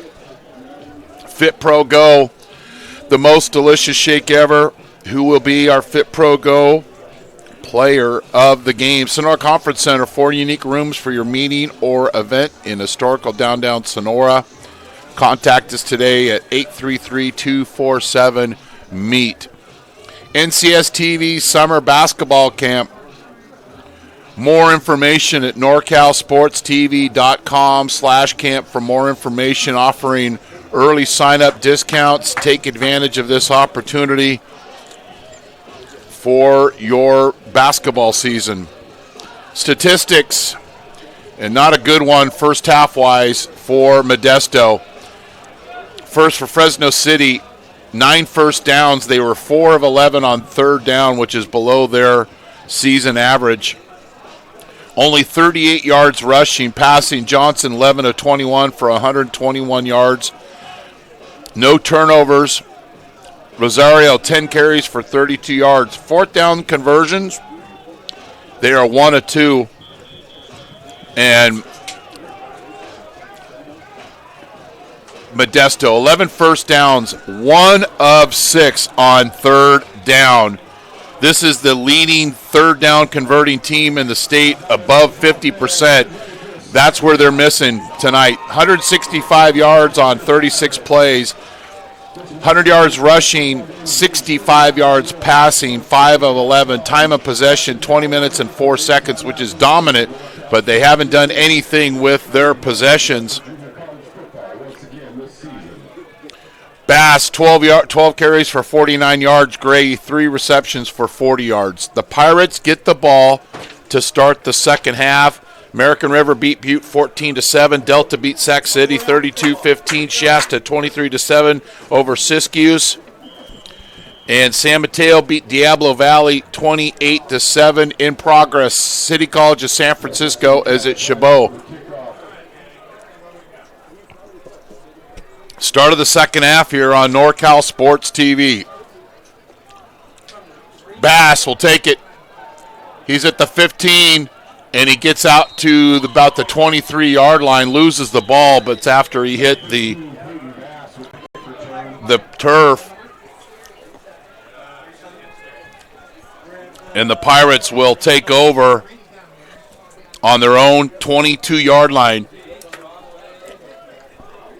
Move the ball, but 1 of 6 on third down is not typical Modesto Junior College football. 3-by-1 set.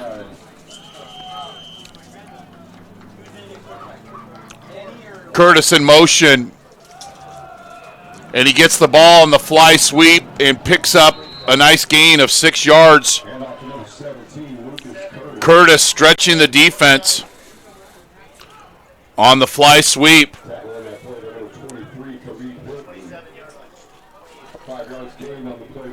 Second and 4 for the Pirates.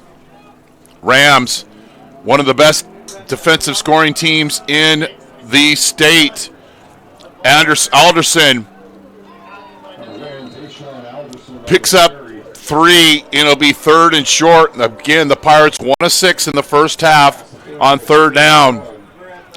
Hansen with a block in space, but Alderson running horizontal, and he needs to run vertical, plant the foot in the ground, and get upfield. He would have picked up the first down, but didn't. Empty backfield, Curtis in motion, and Velasquez will keep it, and he turns the corner and picks up the first down, tackled by McDowell. But the Pirates get the first down. 2-by-2 set. Alderson at running back. Quick screen to Gray, and it picks up no yardage. Not very good blocking at all by the Pirates, who are normally a good blocking team out in space. But this time, the Rams sniff it out, and actually McDowell was unblocked on that play, didn't give Gray a chance, and the Pirates lose 3 on their first down play. 2-by-2 set. And the Pirates haven't picked up a big play on offense yet today. Velasquez escapes the pocket, and then they're going to call a illegal block on the Pirates. Velasquez picks up enough for the first down, but this is going to be a penalty, I believe, on Modesto. Anytime the umpire throws the flag, it's 87% on the offense.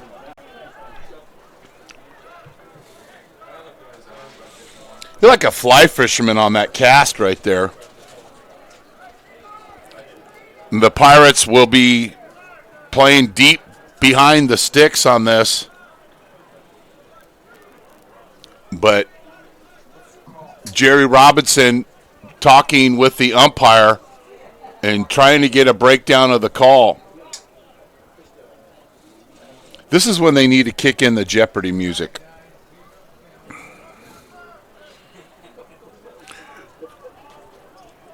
I don't know if they're calling a peel back block, because when Velasquez is scrambling there, but that's usually not called in the pocket, and they're going to pick up the flag. So it goes from a holding penalty. The Pirates look like they were going to the outhouse, but they stay in the penthouse, and they'll get the ball to the 50-yard line.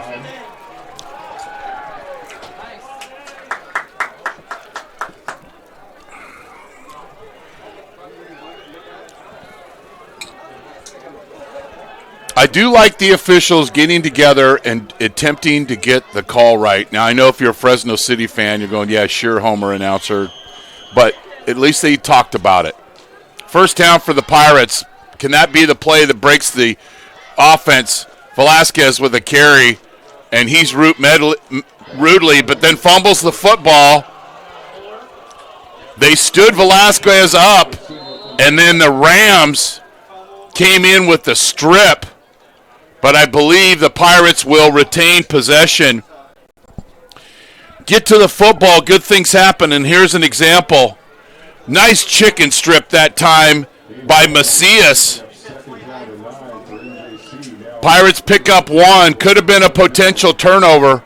The Rams are tackling the football. Alderson, and he's held to a loss. 1-yard loss, and it'll be 3rd and 10.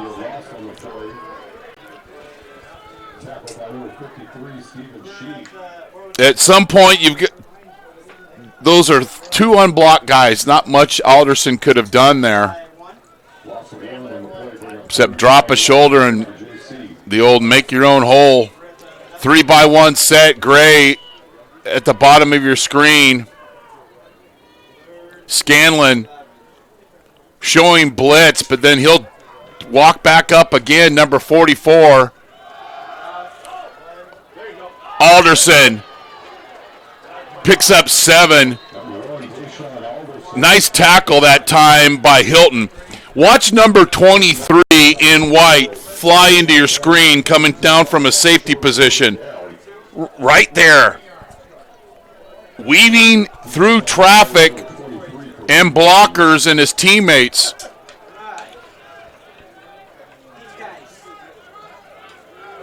So the Pirates will bring on their punt team. Is there something in the treasure chest here? 4th and a long 3. Cruz into punt. Maybe. He does. It'll be fair caught right at the 10-yard line by Michael Gates. And then we've got a junior college special post-play penalty. Flag on the field. If this is on Fresno City, it'll be spotted at the 5-yard line. If it's on Modesto,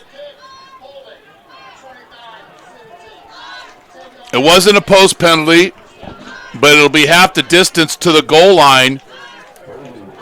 So the Rams will start on their own 5, but they get the stop.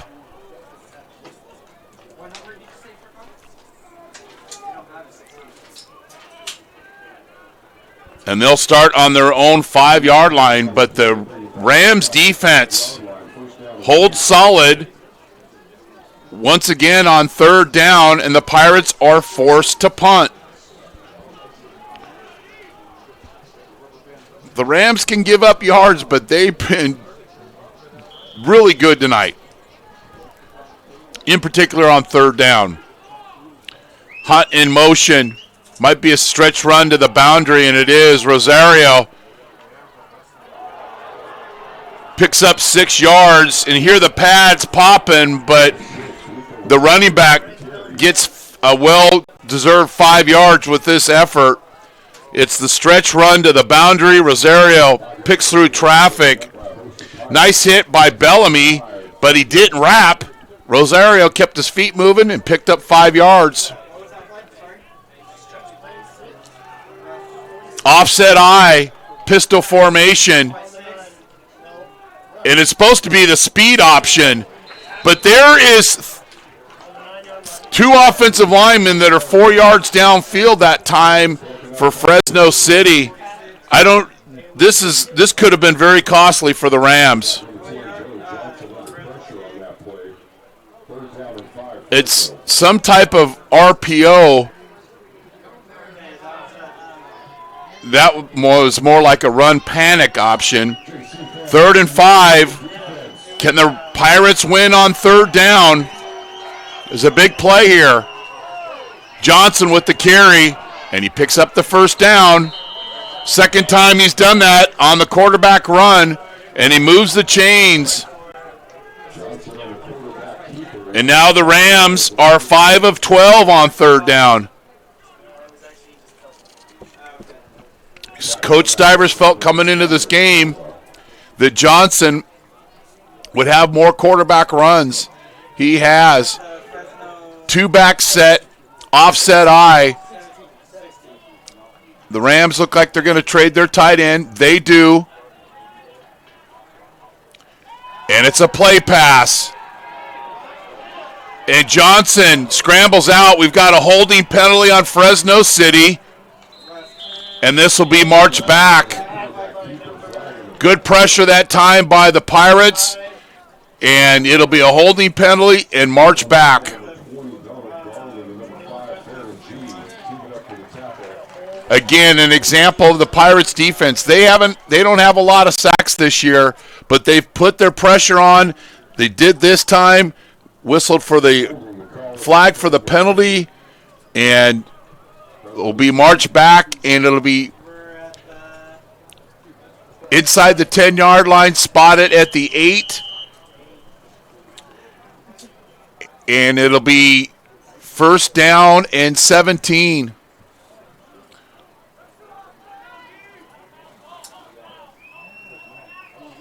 Another play pass. Johnson going to throw it deep over the middle. He's got a wide open receiver. Clemens. The 10. The 5. Touchdown. 82 yards, and that was reminiscent of the game winner last year against Modesto. And I told you in the first half, Coach Caviglia will take his shots even against his own end zone. It's the deep post route. There's a post-play penalty on Fresno. 82 yards, Clemens from Johnson. Wide open. And if you're evaluating that, that's a Linda Ronstadt Blue Bayou coverage. Not a defender in sight. And Clemens takes it into the end zone. Last year, Johnson to White for 84 yards, and the two-point conversion was the game winner. Now the Rams are ahead. That one could be the game clincher. Johnson to Clemens, 82 yards.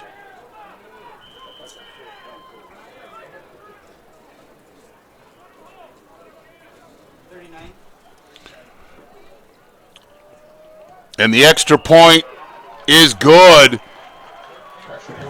And the Rams lead 13-3. And Clemens is wide open, and he does the rest. And that is 13 straight points by Fresno City College. That is a 95-yard drive the easy way off the 82-yard touchdown pass. And it is a stunned crowd here in Modesto.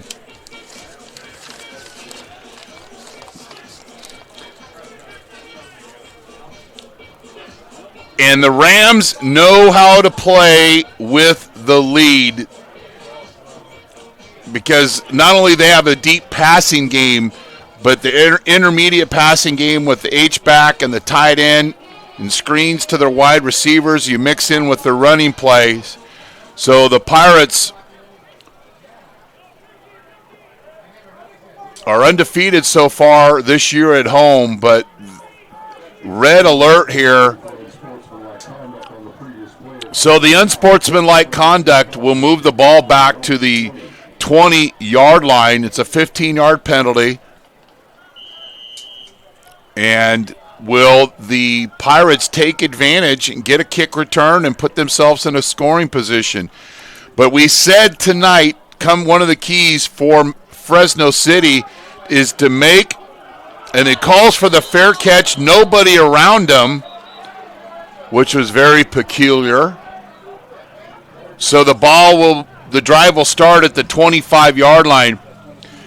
One of the keys I saw coming to this game for Fresno is make the Pirates drive the length of the field, limit the big plays.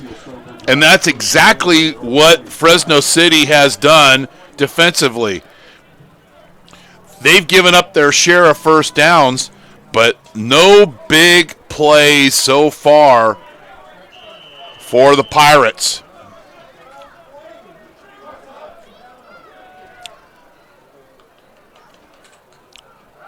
Play pass. He's got an open receiver, but thrown a little bit too deep. Velasquez is going to throw that ball between the corner and the safety. He held on to it a little too long. There's a window there to throw the ball, but when you throw it to the next level of the defense, you're going to throw it right into that safety right there. So it's incomplete. Fresno has had the game plan, and they have executed it. No turnovers, balanced offense, and getting off the field on third down. 2nd and 10.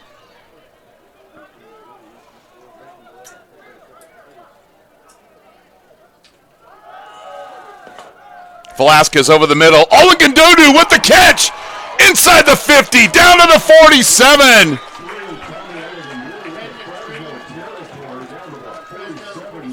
$28-yard gain for Tommy Olengandudu. This is thrown with timing by Velasquez and a wide open Olengandudu. Pirates with the first down. Motion. He's got Olengandudu again, but Velasquez will scramble. Danny picks up 3 yards.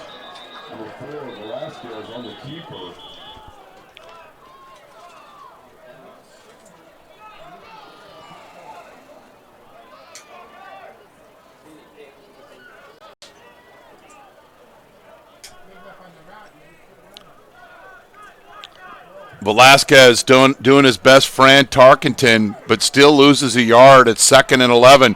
Credit Fresno City for putting on a rush, but not getting out of their rush lanes. We've seen so often teams try to rush Velasquez, and then he gets out of the pocket. They're forcing him left, which cuts the field in thirds, and keeping the receivers in front. Screenplay to Porter, and that's a loss. Fresno City stays at home, and watch 43, Keenan Wolf sniff this one out, the second leading tackler for Fresno City, right there. And that is Wolf's 7th tackle for loss this season. The Rams' leading tackler shines through on that play, and it's 3rd and 11 for the Pirates.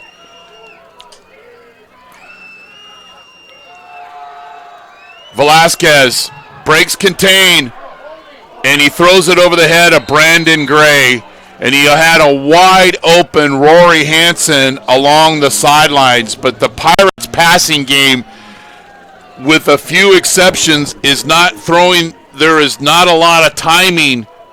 And that one, Velasquez overthrew Gray.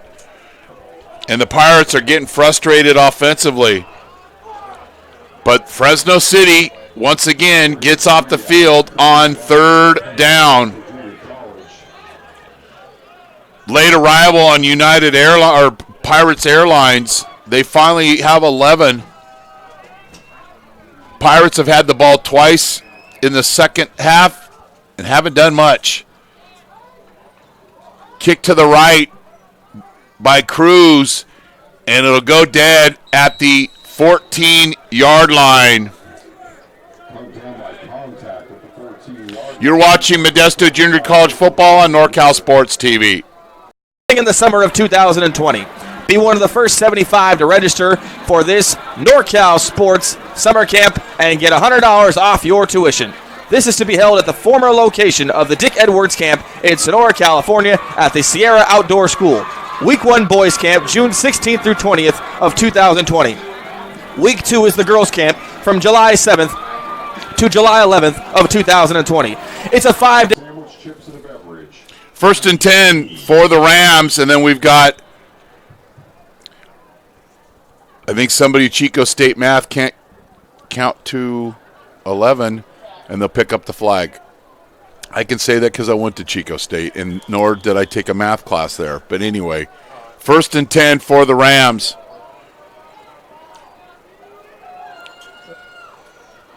Hunt in at H. Play little lead draw to Rosario.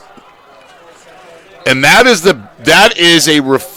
play is an example of the balance that Fresno City wants to show. They'll run play pass and run an 8 route over the top off of this play. But this time it's a lead draw, and they pick up 8 yards on 1st down.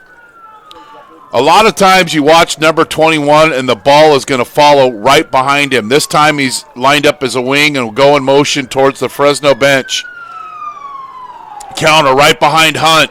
Rosario picks up 5 yards, but look at the patience here by the running back, number 6, allowing the play to set up. Little counter H, guard pulling, Hunt pulling, Rosario working himself through traffic, and picks up a first.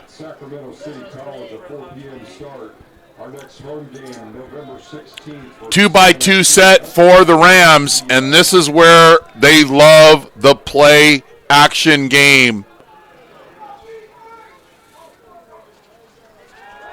Or the quick out route, but Johnson throws it wide to Jason Littlejohn.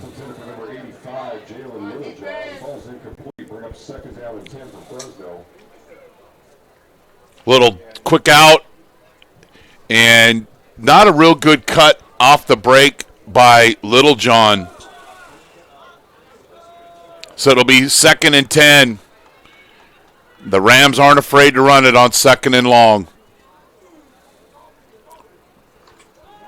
And it's a quick slant, and it's completed for a first down. Nice timing. Bellamy with the tackle, but not before Michael Gates on the slant route picks up a first down for Fresno City. How do you win on 3rd down? You just avoid it and get the first down on 2nd down.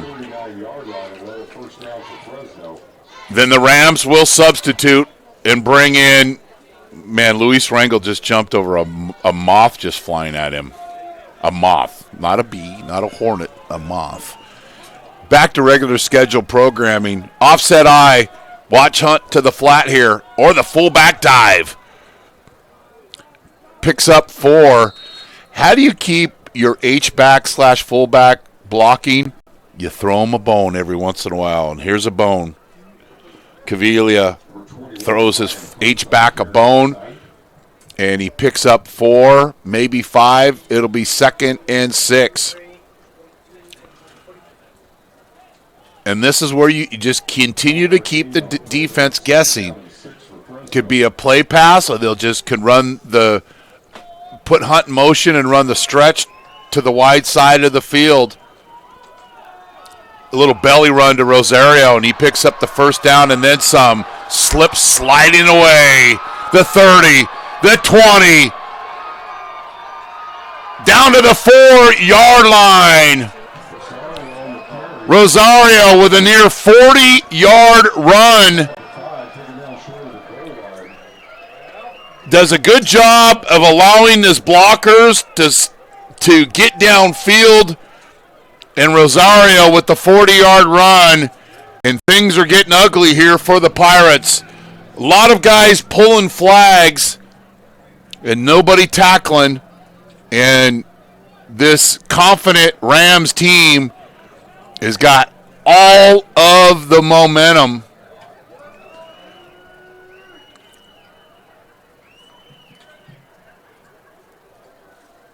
Counterplay, Rosario. Touchdown, Fresno City College. 86-yard drive, 2 minutes and 58 seconds. And this is Marcus Washington with the touchdown.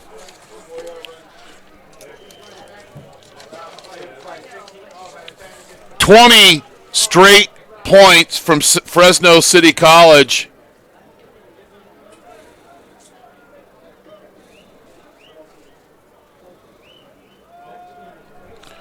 And the kick is good. You're watching Modesto Junior College football on NorCal Sports TV. In the summer of 2020. Be one of the first 75 to register for this NorCal Sports Summer Camp and get $100 off your tuition. This is to be held at the former location of the Dick Edwards Camp in Sonora, California at the Sierra Outdoor School. Week 1 Boys Camp, June 16th through 20th of 2020. Week 2 is the Girls Camp from July 7th to July 11th of 2020. It's a 5-day overnight camp with air-conditioned dorms and prepared meals included. Trainers and coaches from the NBA, college, and high school ranks will be in attendance. All games and events filmed professionally by NorCal Sports TV, allowing for film sessions, video evaluations, and individual highlights. Register with a small deposit of $99 to earn your discount and free personalized jersey upgrade. Learn more and register today at www.norcalsportstv.com/camp. So Rosario's 43-yard run sets up a Marcus Washington 4-yard touchdown, and Fresno City has scored 20 straight points. The Pirates scored on their first drive of the game. They've done nothing since. Plenty of time left, but this is a confident bunch in Fresno City. And when you have a balanced attack and you have the lead, it's tough to stop. Porter reverses field And he'll be knocked out of bounds at the 31-yard line.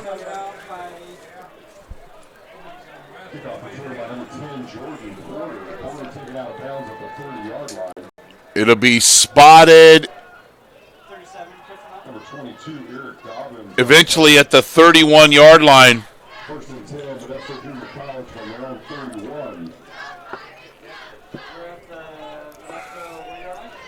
And if you're American River, you want Fresno City to win this game because you've beat Fresno City. And Fresno City wins their conference, might give an American River can continue to win their games in their conference, might give them a chance still at a playoff berth. But a lot of football to be played here tonight. Here's the last play. Velasquez with the quarterback keeper picks up maybe 3. It's 2nd and 7, but the Pirates haven't played with much tempo, and the NASCAR offense has really been stale in the garage. Bubble screen out here to Curtis.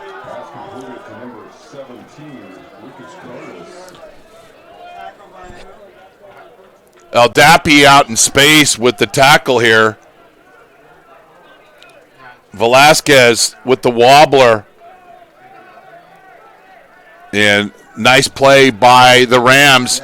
They've been taking care of business like American Asphalt on 3rd down. Will it continue? 3rd and 4. We've got a penalty. Alderson with the catch. And we've got 2 shaken up players.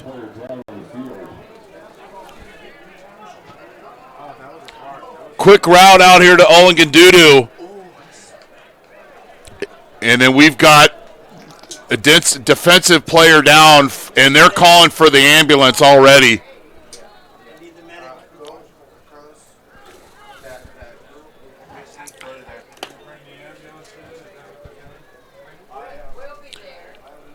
You're watching Modesto Junior College football on NorCal Sports TV. In the summer of 2020. Be one of the first 75 to register for this NorCal Sports Summer Camp and get $100 off your tuition. This is to be held at the former location of the Dick Edwards Camp in Sonora, California at the Sierra Outdoor School. Week 1 Boys Camp, June 16th through 20th of 2020. Week 2 is the Girls Camp from July 7th to July 11th of 2020. It's a 5-day overnight camp with air-conditioned dorms and prepared meals included. Trainers and coaches from the NBA, college, and high school ranks will be in attendance. All games and events filmed professionally by NorCal Sports TV, allowing for film sessions, video evaluations, and individual highlights. Register with a small deposit of $99 to earn your discount and free personalized jersey upgrade. Learn more and register today at www.norcalsportstv.com/camp.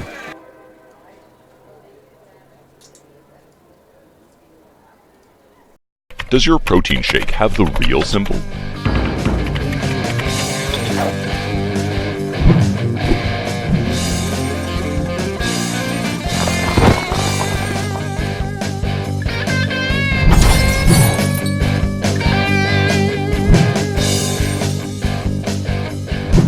And how does it taste?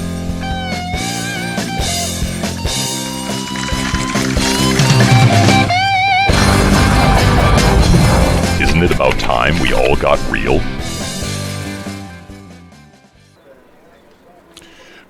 Modesto Junior College football on NorCal Sports TV is brought to you in part by Modesto Junior College.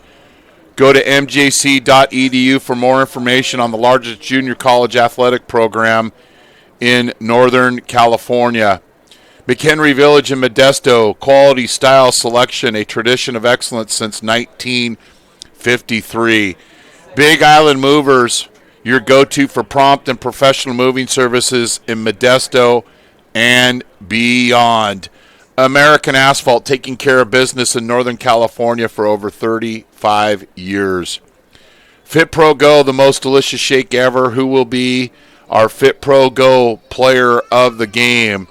Sonora Conference Center, 4 unique rooms for your meeting or event in historical downtown Sonora. Contact us today for more details at 833-247-MEET. And our NCS TV Summer Basketball Camp is proud to bring you their first camp that is years in the making, set in the beautiful foothills above Sonora, California. This camp will provide an unparalleled experience for our campers. Go to NorCalSportsTV.com/camp for more information.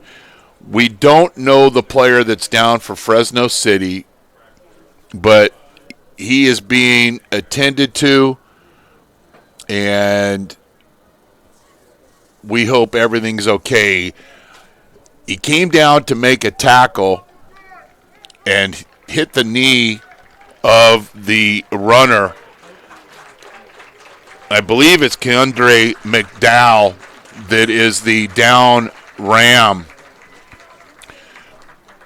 And both players going real hard, and unfortunately these are some of the results that happen in those high impact hits.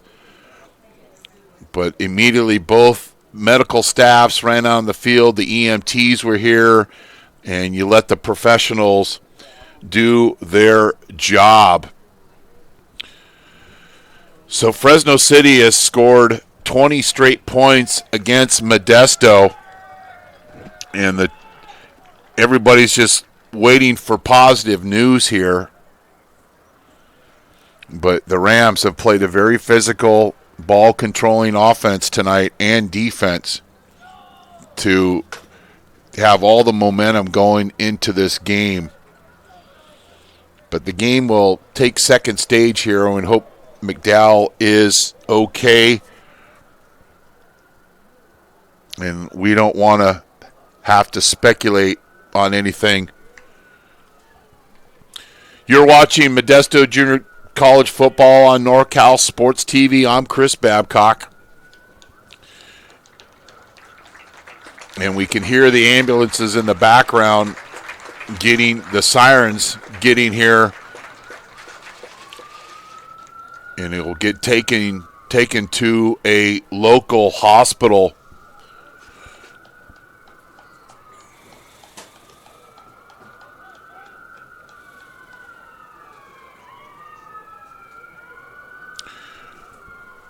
You're watching Modesto Junior College football on NorCal Sports TV.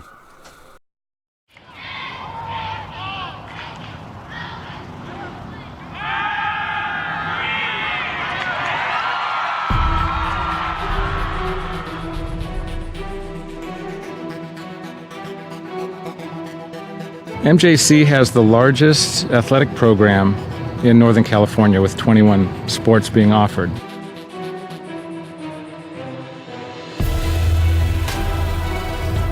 I first came to MJC, Coach Stivers came to my house with Coach Peterson, and they kind of convinced me. Then the next day they put me out in Modesto B saying that Danny Velasquez commits to MJC.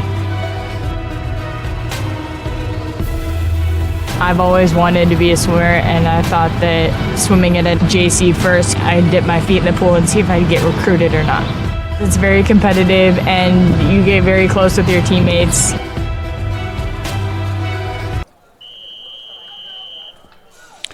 So it'll be 3rd and 14. That last play, besides the injury to McDowell, the Pirates were called for a holding penalty. So they're playing behind the chains here. Nev's in at quarterback, steps up in the pocket, and he throws it out to the sideline, and it's incomplete.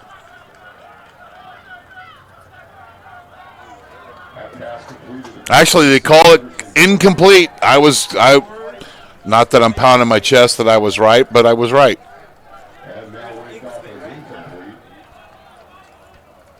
But the Rams defense continues to win on the most important down in football. That's 3rd down. When you're holding the best converting 3rd down team in the state to less than 15% conversion, you're doing your job.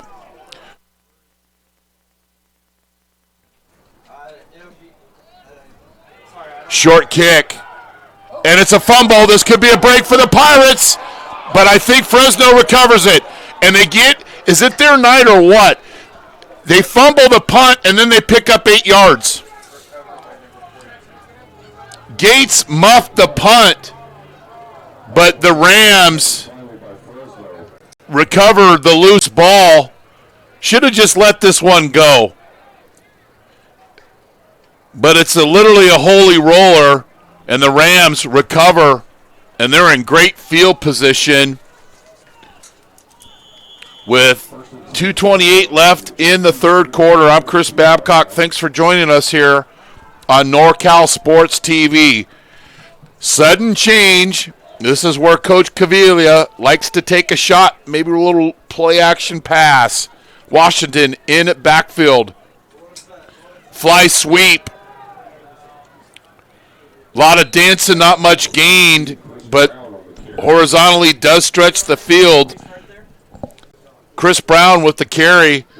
Fly sweep, boundary run for the Rams. Pretty good job off the edge there. Kingston Mamiya did a good job of holding the edge. 2nd and 10. Pistol formation. 2 receivers to the Modesto bench.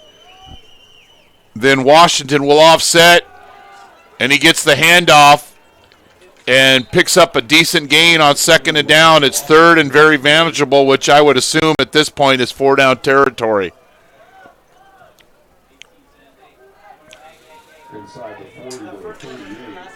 The Pirates got a lot of penetration, but when you get penetration, you leave a running lane right behind the area that you vacated.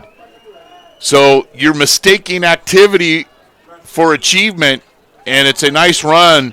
3rd and 6 for Fresno City, and they'll run the football, and Washington is picked up and slammed to the ground, picks up maybe 3. It'll be 4th and 3 for the Rams. Pretty good job by the Ram offensive line to get some kind of push there, but credit the Pirates for rallying up to the football. And Coach Caviglia is going to let this clock run all the way down and then call a timeout.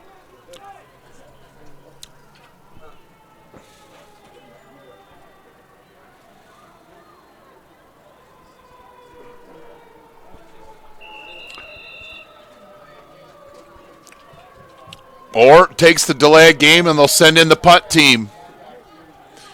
And then you say, well, how important is 40 seconds in the third quarter of a game? When you're playing against a NASCAR offense, every second counts. You just don't manage the clock in the fourth quarter. You manage the clock in the entire game. And Coach Caviglia had a plan there. We're not going for it. We're going to work every second off the clock, give our punter a little bit more room to kick this, and he gets the ball inside the 20 as good as anybody in the state. High kick. Good job by the Rams, but then they allow the ball to go into the end zone. KJ Myers was in position to down this ball, but it doesn't always take a perfect bounce, and there's an example. So 15 seconds left in a very fast-paced, well, not a fast-paced game. It's just going fast. The Rams are being very methodical in everything they do, and the Pirates need to change that quick.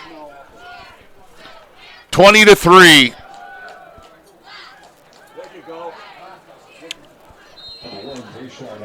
Alderson picks up 8, and that'll be the last play of the quarter.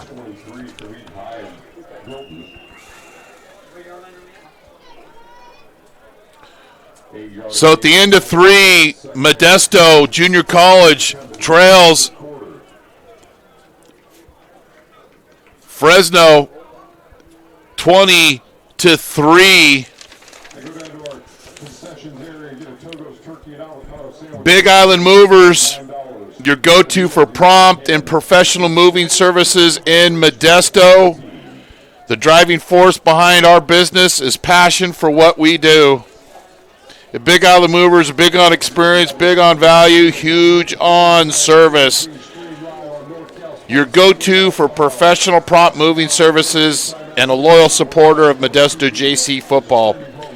Big Island Movers, Kaimana, wanna move ya. Village, McHenry Village, that is. Great time for your holiday plans in Modesto. Quality, style, selection is simply a matter of taste. Wonderful shops, fine dining, and more in a garden setting. Tradition of excellence since 1953. McHenry Village. Third down conversions, Modesto, 2 of 9. Fresno, 5 of 13. Velasquez with the play pass. Looking to throw deep to Porter. He's got him! Touchdown! Modesto Junior College, 72 yards! Velasquez to Porter. And just like that, the Pirates score on the first play of the fourth quarter. Porter is wide open, and this is an example of the Linda Ronstadt Blue Bayou. Should not allowed to get that deep. Velasquez with the gun to Porter. And see if that'll give a little juice to this Pirate ball club. The kick is up, and it's good. And just like that, it's 20-10. And Modesto scores its first point since the 7:31 mark of the first quarter. Velasquez to Porter. His 11th touchdown pass of the season. Porter with his second TD. And we had said one of the keys for Fresno is make Modesto drive the length of the field. Up until that point, mission accomplished. But the back end of the Fresno City defense falls asleep. The Pirates take advantage. Now can the defense get a stop and get the ball right back to the Pirates? 20-10.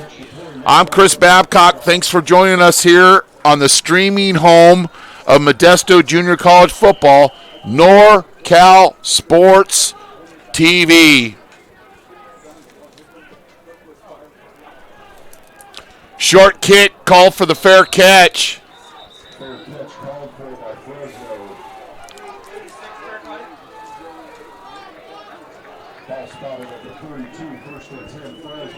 Fresno.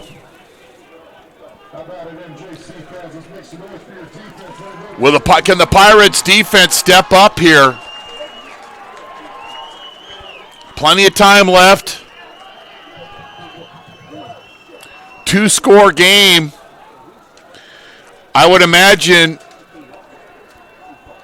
this is a perfect time for a play pass.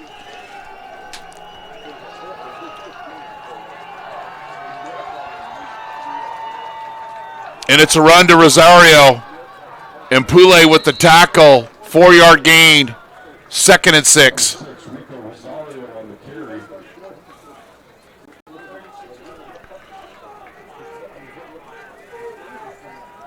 Pretty heavy hands for the Fresno lineman. Poulet with the tackle. Second and 6 for the Rams. Velasquez to Porter, 72 yards. Big play at a great time for Modesto.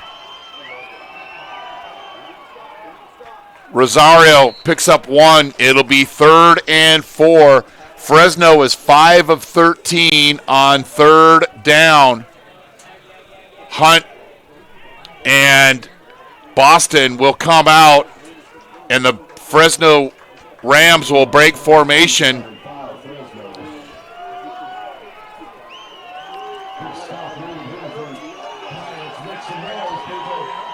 Big crowd on hand. Haven't had much to cheer about except here in the last 5 minutes. Sprint right for Johnson.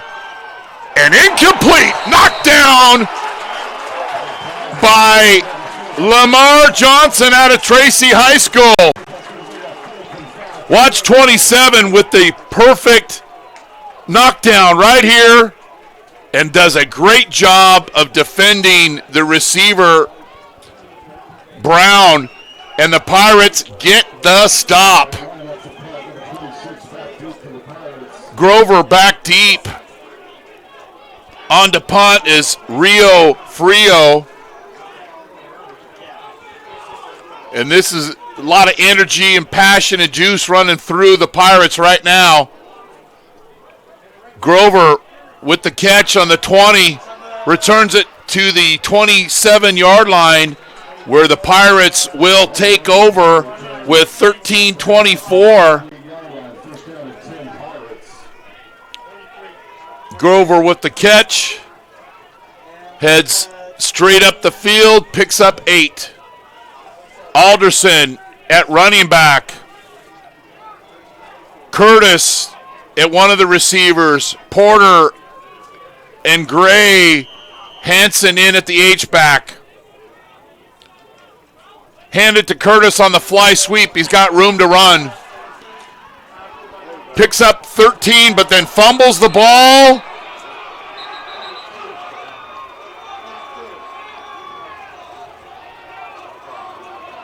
And we're waiting for the officials.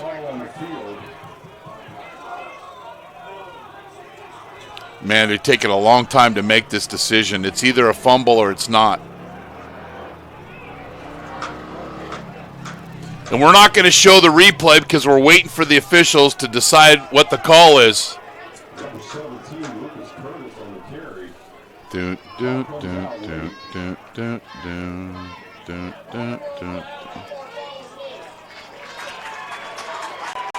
The Pirates stay with the football. Curtis says his knee was down. I think it was a good call. So Curtis with the first down on the fly sweep, and the Pirates will get the ball at their 38-yard line. Curtis with an 11-yard gain. Velasquez chucks it deep to Gray. He's complete to the 9-yard line. It'll be spotted at the 5. Brandon Gray. The deep post route.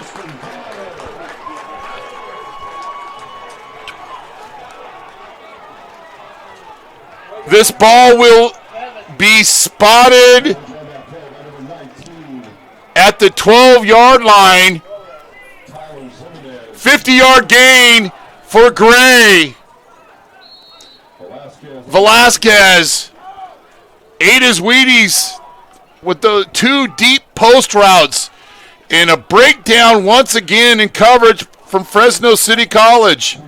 Owen Ganduda will come out of the game. Looks like he's got a little shoulder injury. It'll be 2nd and 8. Pirates were down 20-3 until a 14:50 mark on a 72-yard pass from Velasquez to Porter. Alderson cuts inside, and he's down to the 4-yard line.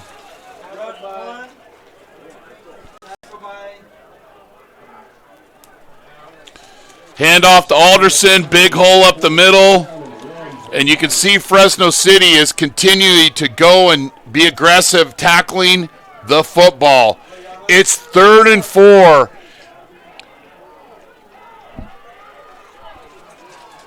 Third and 3 for the Pirates. They are 2 of 9 on 3rd down. Velasquez tries to make something out of nothing, and he does, and somehow picks up the first down.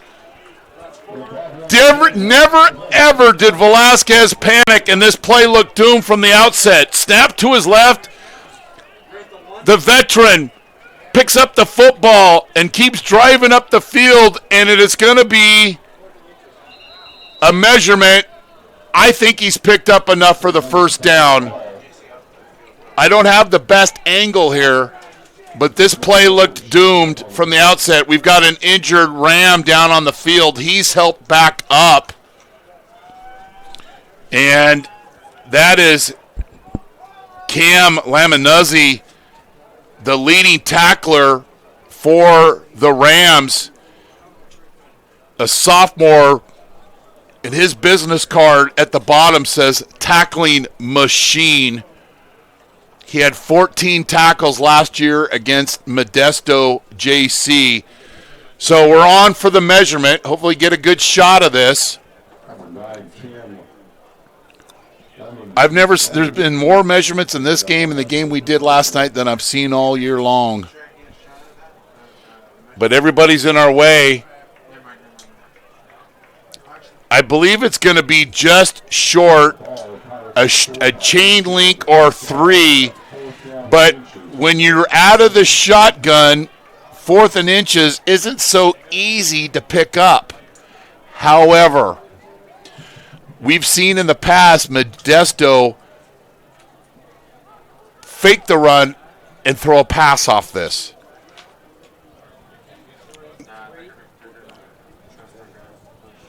And you can't quarterback sneak out of the shotgun. Makes it awful difficult. So the Pirates have had plenty of time to think about what they're going to call. The clock will wind. If the Pirates can get the first down here, this crowd's going to go nuts. And the Rams coming together as one on their sideline. Pretty good crowd here from Fresno tonight.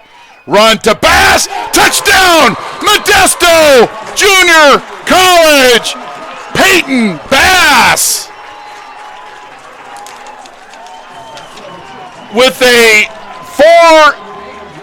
3-yard touchdown run. Feed the bass, feed the fish, and here's an example on the 2-yard run. Watch the big push up front. Daniel Salanoa cleared the way for Peyton Bass and his 3rd touchdown of the season. And the kick is good, and it's 20-17.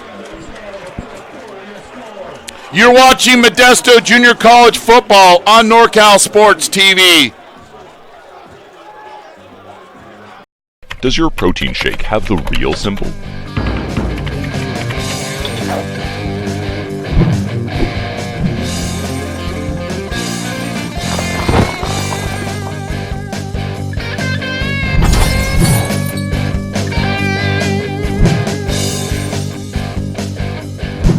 And how does it taste?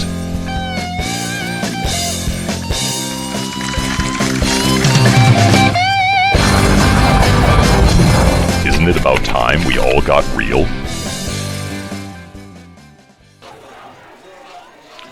So the Pirates were trailing 20-3, and then a Velasquez to Porter touchdown pass made it 20-10, and then the Pirates got to stop. A big pass completion to Gray for 50 yards, and then Peyton Bass finishes the drive with a 2-yard touchdown run. And the Pirates can score fast, and the defense, they'll have another chance to play a little complimentary football here as the Rams will take over on their own 28-yard line. So, little less than 3 minutes and 35 seconds, the Pirates have scored 14 points. And the Rams have not limited the Pirates' big plays here in the 4th quarter. Johnson with the play pass, throws it out to the flat, and the H-back hunt is wide open. And a 14-yard gain, and this is a staple of the Rams' offense. The momentum is all Pirates, but this is a little sneak route out in the flat to Hunt, and the Pirates burned that flat, and the Rams took advantage, and they get a much-needed first down. Hunt has got golden hands and picks up the first down. 2 guys in motion. It's a stretch run to the boundary. Rosario picks up 4.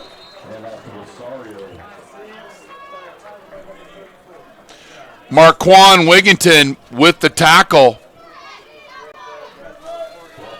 Hunt in motion, and that usually means a boundary run. And it is a stretch run right into the boundary. Wigginton with the tackle. Rosario with the short gain. It's going to be 2nd and 7. Little John and Clemens will be the 2 receivers here to the Modesto bench. Hunt in motion. And then it's going to be a counter coming back the other way, and Rosario picks up enough for the first down. Watch 21, and that's pretty much where the ball's going to go. He goes in motion, then comes back. They pull the guard, and then Hunt is the run-through guy, and Rosario is the chain-moving guy.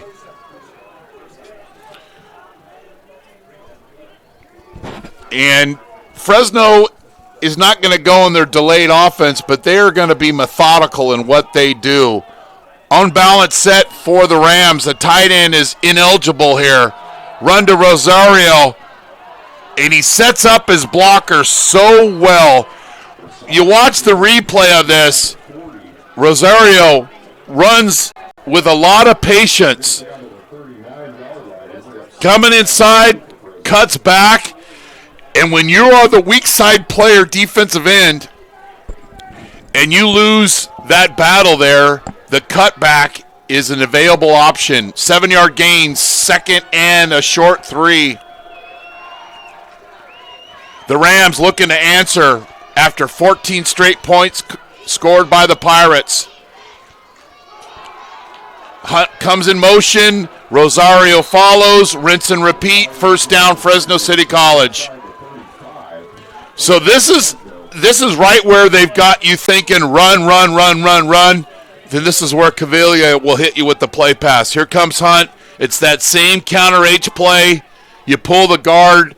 He kicks out. Rosario's the run-through guy, or Hunt's the run-through guy. Rosario follows. And the fun-size running back is picking his holes very wisely. Offset eye for the Rams. Straight drop back for Johnson. Throws a pass out here to Little John, and it's going to be complete, and the Rams are inside the red zone. 17-yard gain to Little John.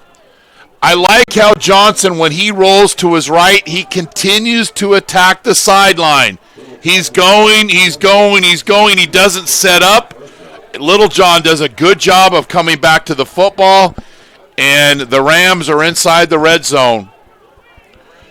They got this ball with 11:10 left in the fourth quarter on their own 28. Unbalanced set once again for the Rams. Lead play, and it's a tackle for a loss. Gap control this time to Tupu and company. Go gap control here and win the battle and play this play on the Fresno City College side of the football.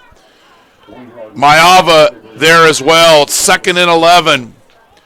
We've already chewed up 4 minutes on this drive.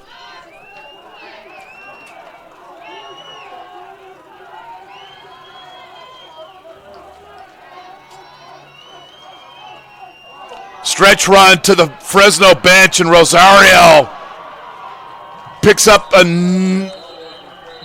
it all depends on where this one is spotted. And we've got a penalty. We've got a flag on the field, and usually when it's thrown there, it's a wide receiver holding. We'll see what the call is. And judging by the body language of the Rams, I think this one's going to get marched back.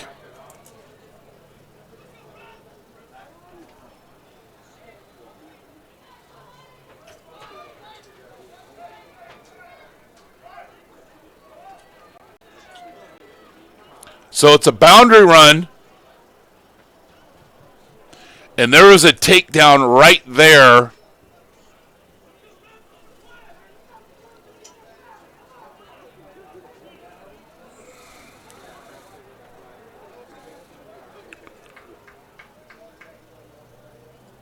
And if it's a spot foul, it looks like this one's on the Rams.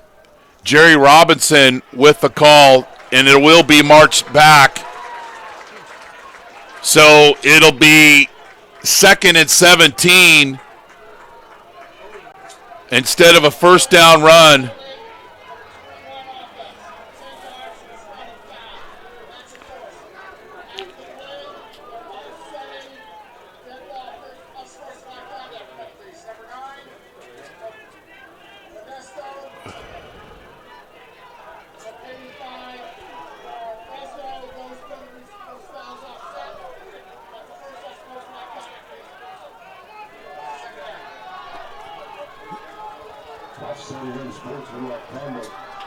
I believe, though, it'll be 2nd and 18. The down marker says 3rd down, but I believe it'll be 2nd and 18.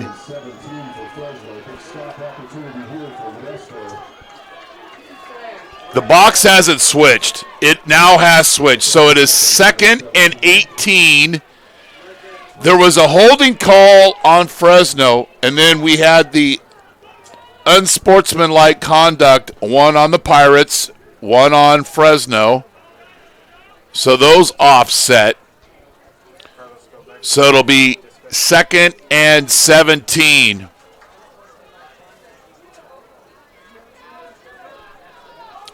And the Rams have not been afraid of running the football in 2nd or 3rd and long. And although they didn't gain much yardage in the first half, the running game has taken its full effect here in the long term in the fourth quarter. 2nd and 18. Can the Pirates come up with a big play here? Johnson has time to throw into the end zone to Littlejohn, and it's incomplete. No flags. Clean play. Both players going hard. It's 2nd and 17.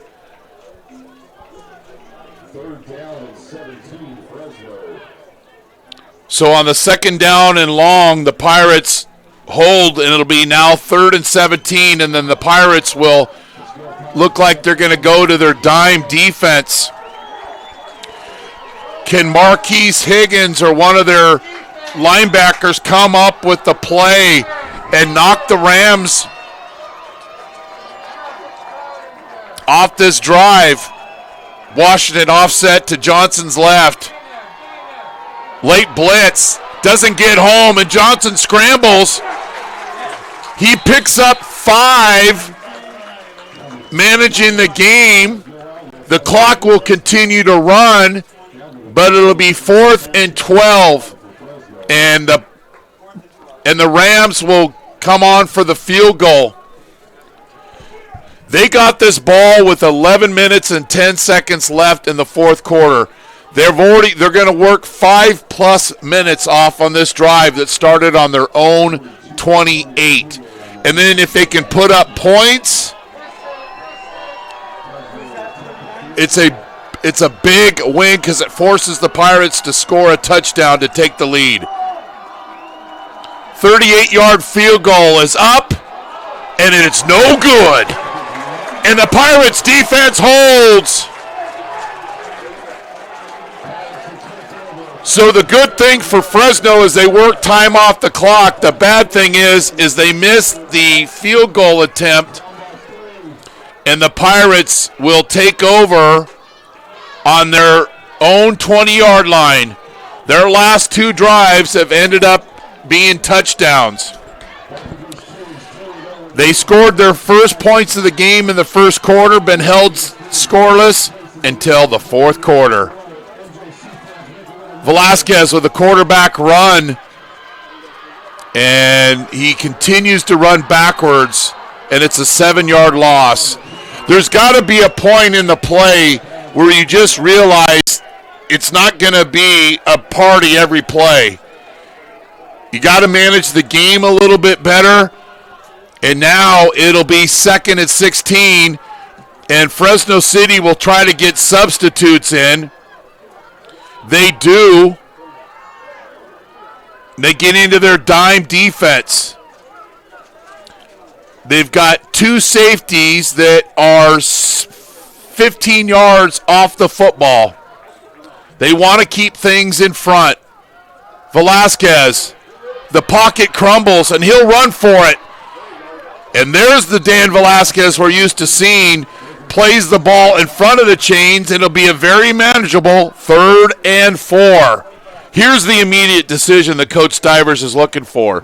Play's not there, plant the foot and get upfield, and that's exactly what the Turlock alum did. 3rd and 5. 4:30 and counting here from Modesto. I'm Chris Babcock. Thanks for joining us tonight on NorCal Sports TV. Velasquez, late blitzer. It's picked up. He's got Porter out of his outstretched hands. It'll be 4th and 5. And what is Coach Stivers going to do? He does have all 3 timeouts left. And he's going to bring on the punt team.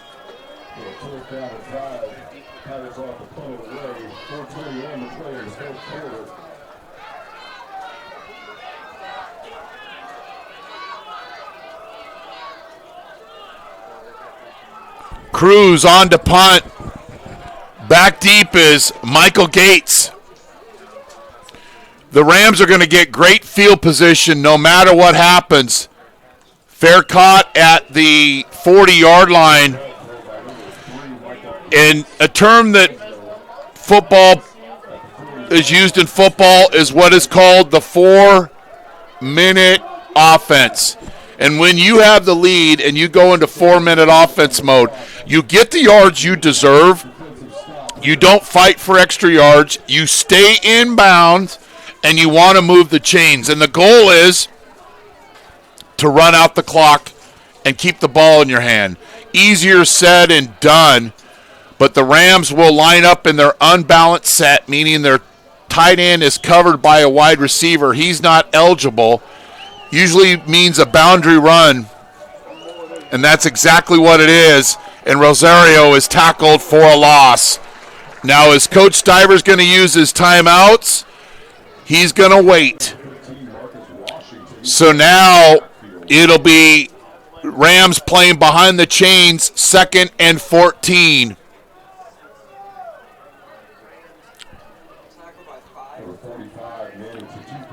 Tutupu with the tackle, and I would imagine if the Rams don't get a big gain on this play, that Coach Stivers will call a timeout.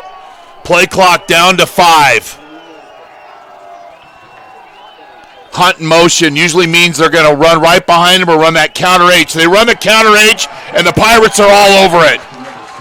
And the Rams are going the wrong way. They lost 3 yards on the 2nd down play. They lose 4 yards on they lost 3 yards on the 1st down play, lose 4 yards on this play, and it's 3rd and 18. Stivers doesn't call a timeout, which that surprises me a little bit.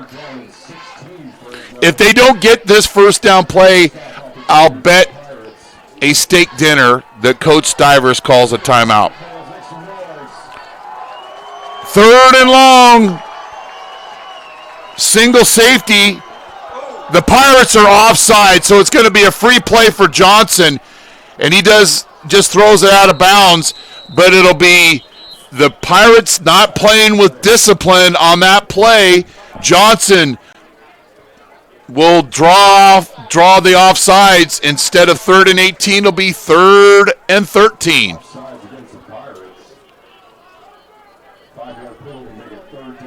I believe Higgins was offsides on that play.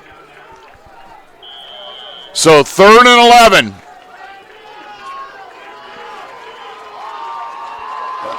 Three receiver set, and when the Rams have got into this, they've run verticals with the corner route out of the slot.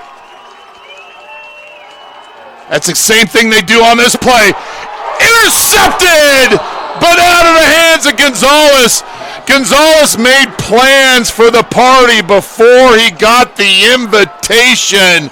Ball hits him right in the chest, and Gonzalez wants to return this, but he's got to catch the ball first, and it's dripping with gravy, but his eyes were upfield. That incomplete pass saves a timeout for Modesto.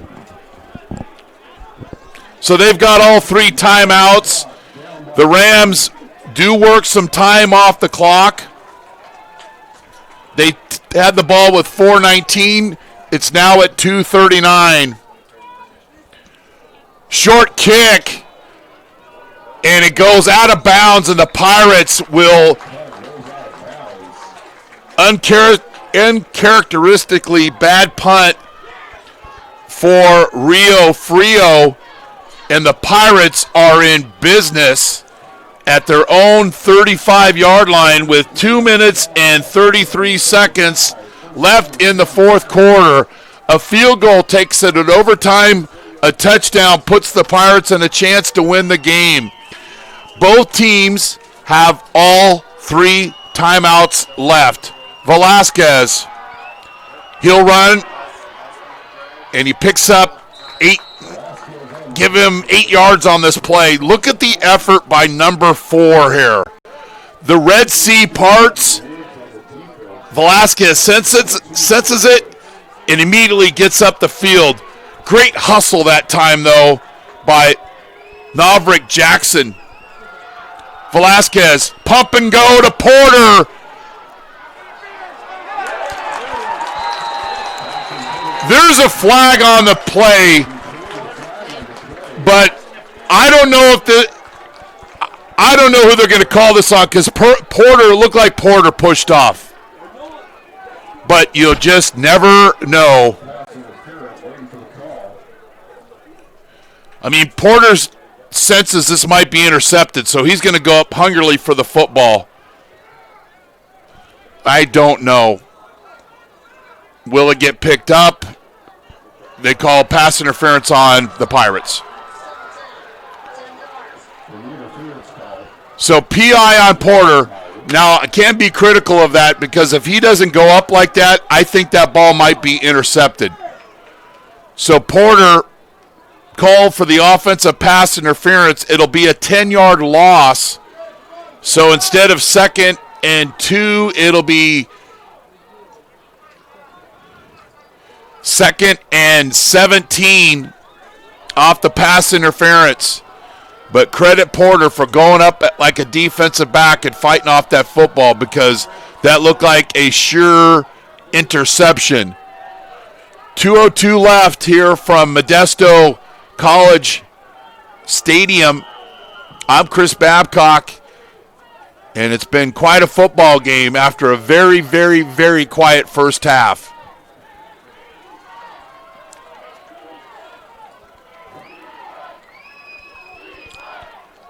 Olagundudu and Curtis will switch spots. 5 on the play clock. The snap to Velasquez. He scrambles. How did he break that tackle? Picks up nearly 10 yards, and it'll be 3rd down. And I believe Coach Stivers called the no timeout. Did Velasquez get out of bounds? He did, and it'll be 3rd and 7 in a for sure 4-down territory. Pirates need 7 to keep this drive going. Rams playing with a single deep safety. They bring a late blitzer. Velasquez gets outside. Then he scrambles, and he goes down, and he fumbles. It's recovered from the Pirates, so they'll have a 4th down play, and Coach Stivers immediately calls a timeout.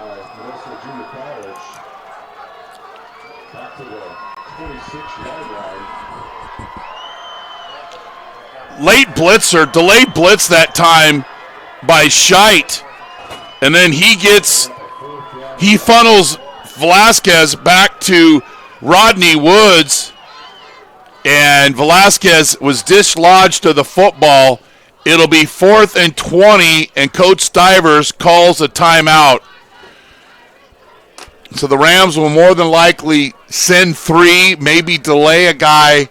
They'll keep a spy on Velasquez, but they're going to play right along that 45-yard line and defend the chains.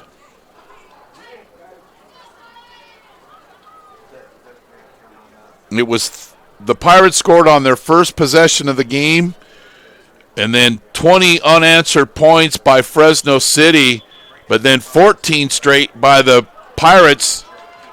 The defense got a stop. Then the Pirates got pretty good field position on the short punt, but a couple of losses for the Pirates. Nev's in at quarterback here.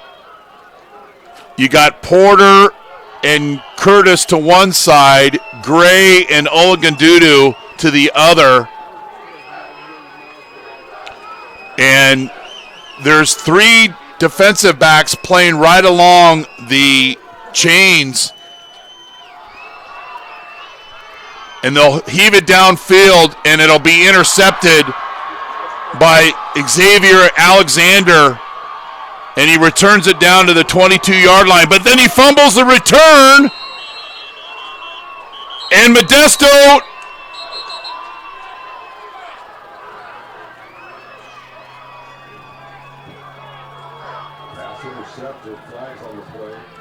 So the pass was intercepted by Alexander. We know that for sure. Then on the return, there was a late flag. The Pirates defense will take the field. So once again, Fresno City showing their dominance in this series. They lead this series.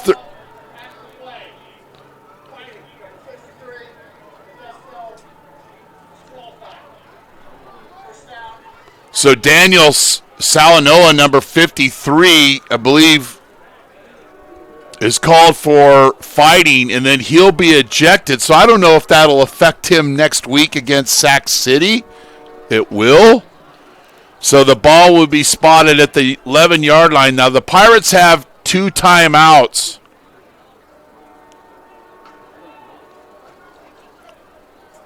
But the Rams, they've won the turnover battle.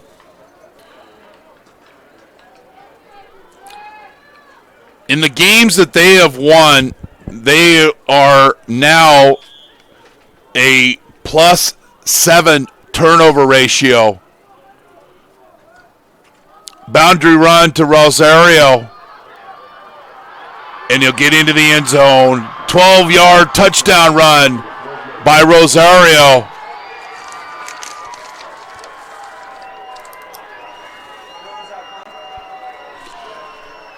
Stretch run to the wide side of the field, and Hunt and company are out blocking, and the Pirates give up the score.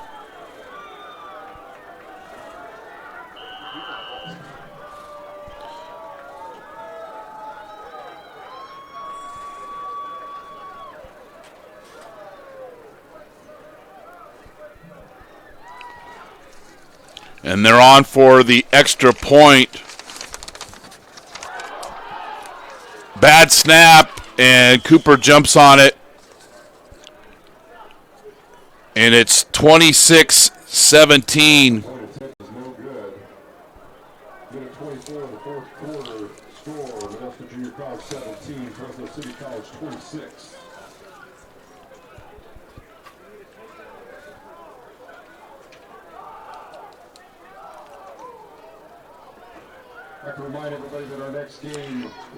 Alexander with the interception, and the Pirates will travel to Sac City. They need to get a nice return, but it'll be tough to score against this Fresno defense. They're going to be dropping guys deep. But the Pirates are averaging 38 points a game. They're being held to 17.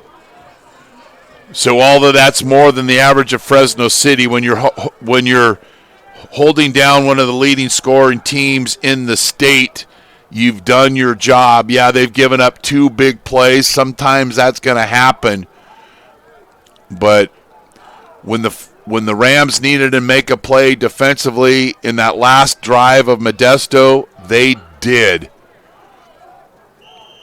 And it's a frustrating night for the Pirates. And we hope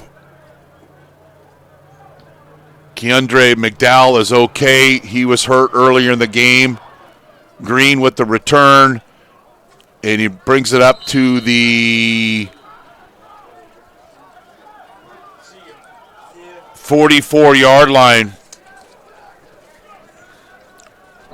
with 1:18 left.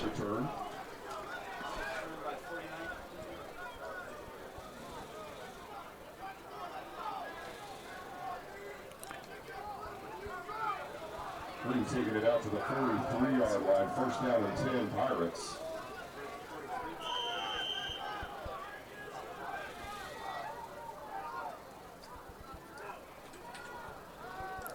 Neves, quick out route to Porter, and he gets out of bounds, and it'll be enough for a first down. Did the smart thing, got as many yards as he could, and gets out of bounds. Bass into the game, back into the game. 3 receiver set.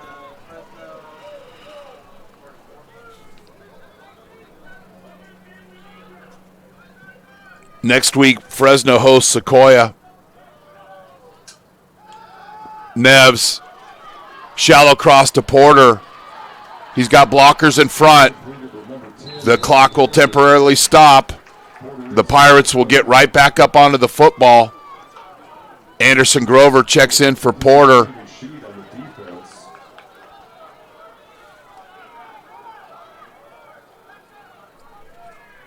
Under a minute left. Neves, wheel route, open Bass. He's tackled, but he makes the catch. 17-yard gain. Clock stops.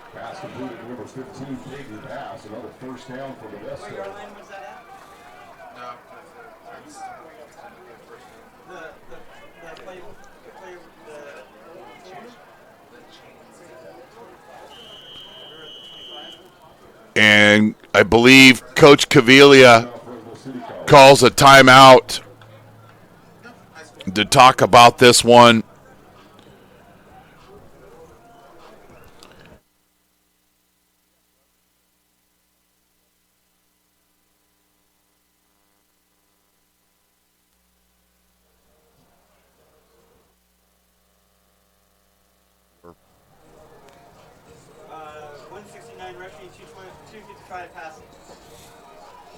So the Rams, 169 yards rushing.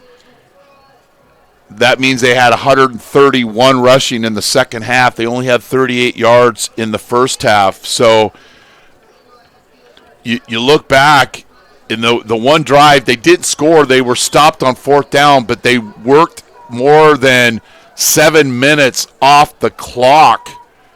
And again, time management is the entire game. It just doesn't happen in the fourth quarter. It's the entire game.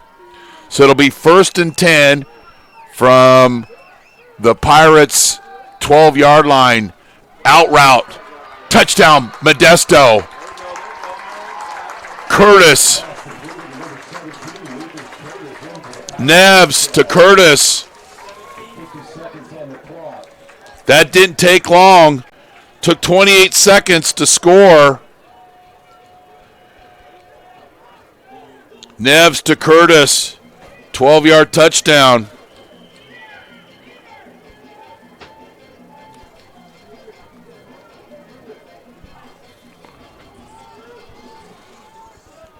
And a very important extra point here.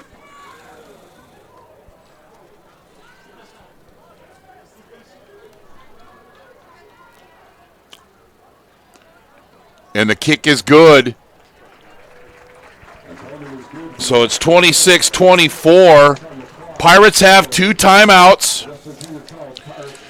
The the Rams will go on what you call onside alert hands team. So you get your guys, your best athletes that have the best hands, and the Pirates are going to onside kick here. And the way the ball's shaped, sometimes it takes funny bounces. And I think on that last drive, Modesto, I think, literally just let Fresno score down here because they knew the game was going to run out if they try to stop them. So they get the ball back after the touchdown. They scored in less than 30 seconds. And they're going to go onside kick here. And the focus the last couple weeks has been putting more time into special teams. Will the Pirates reap what they sow?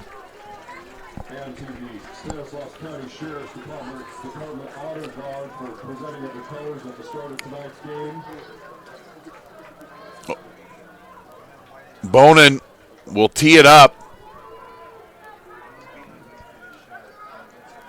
There are some fresh jerseys on the field that haven't played much tonight, so that's always a concern. But the Rams practice this constantly.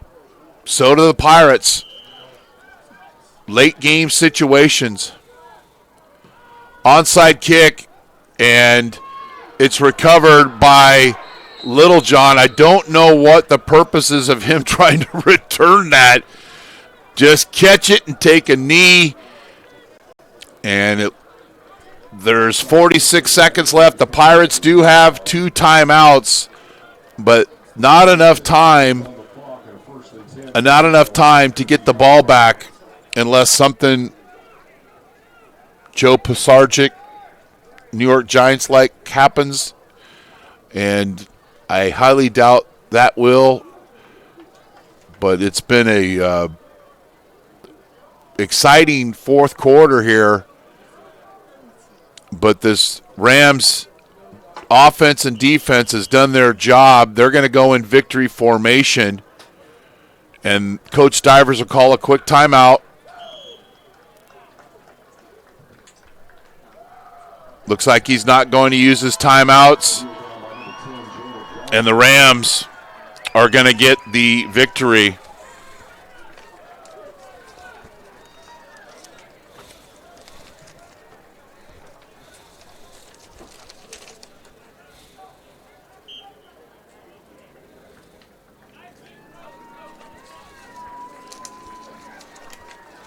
So Fresno City College with the road victory.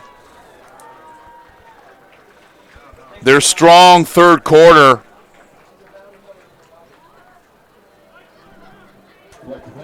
of 17 points was enough to get the victory. Fresno City College, Keandre McDowell. Thanks everybody for coming out. Have a safe drive home. Did they say something about McDowell, that he was okay, or? Gotcha.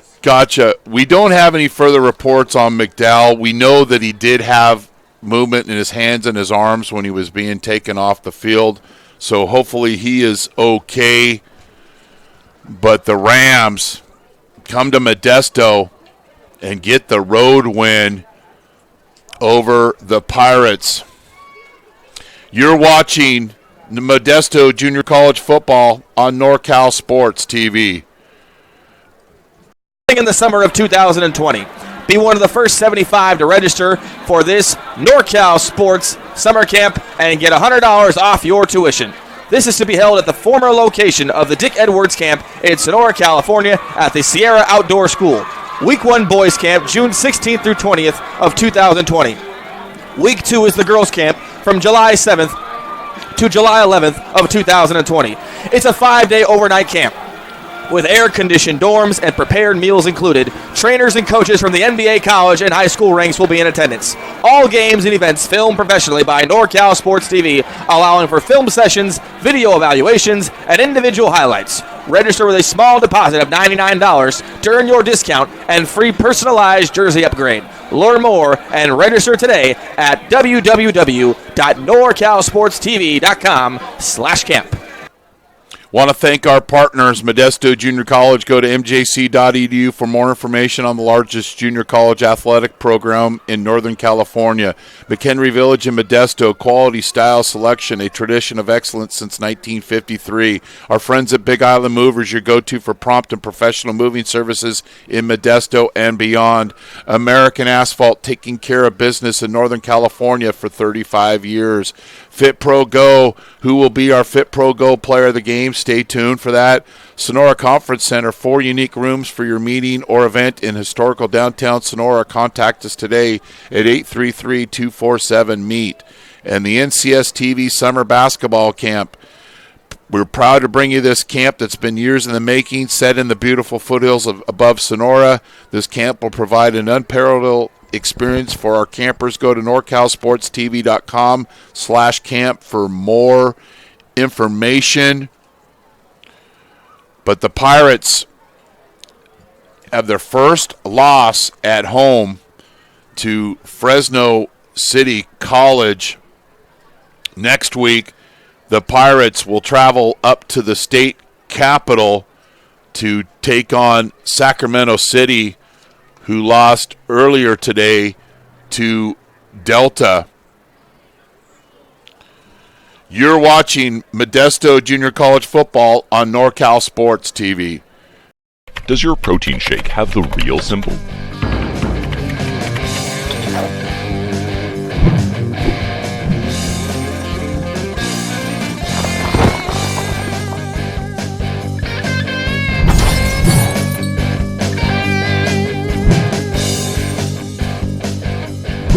And how does it taste?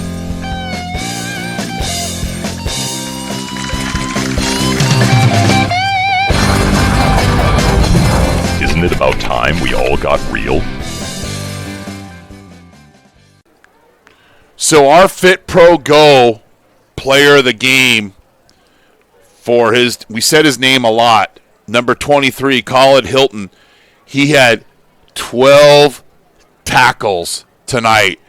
And he's one of the reasons why this Rams defense played so strong. Yeah, I know they gave up 21 fourth-quarter points, but those first 3 quarters, Hilton was flying around the football field. So congratulations to number 23, Colin Hilton, our FitPro GO player of the game.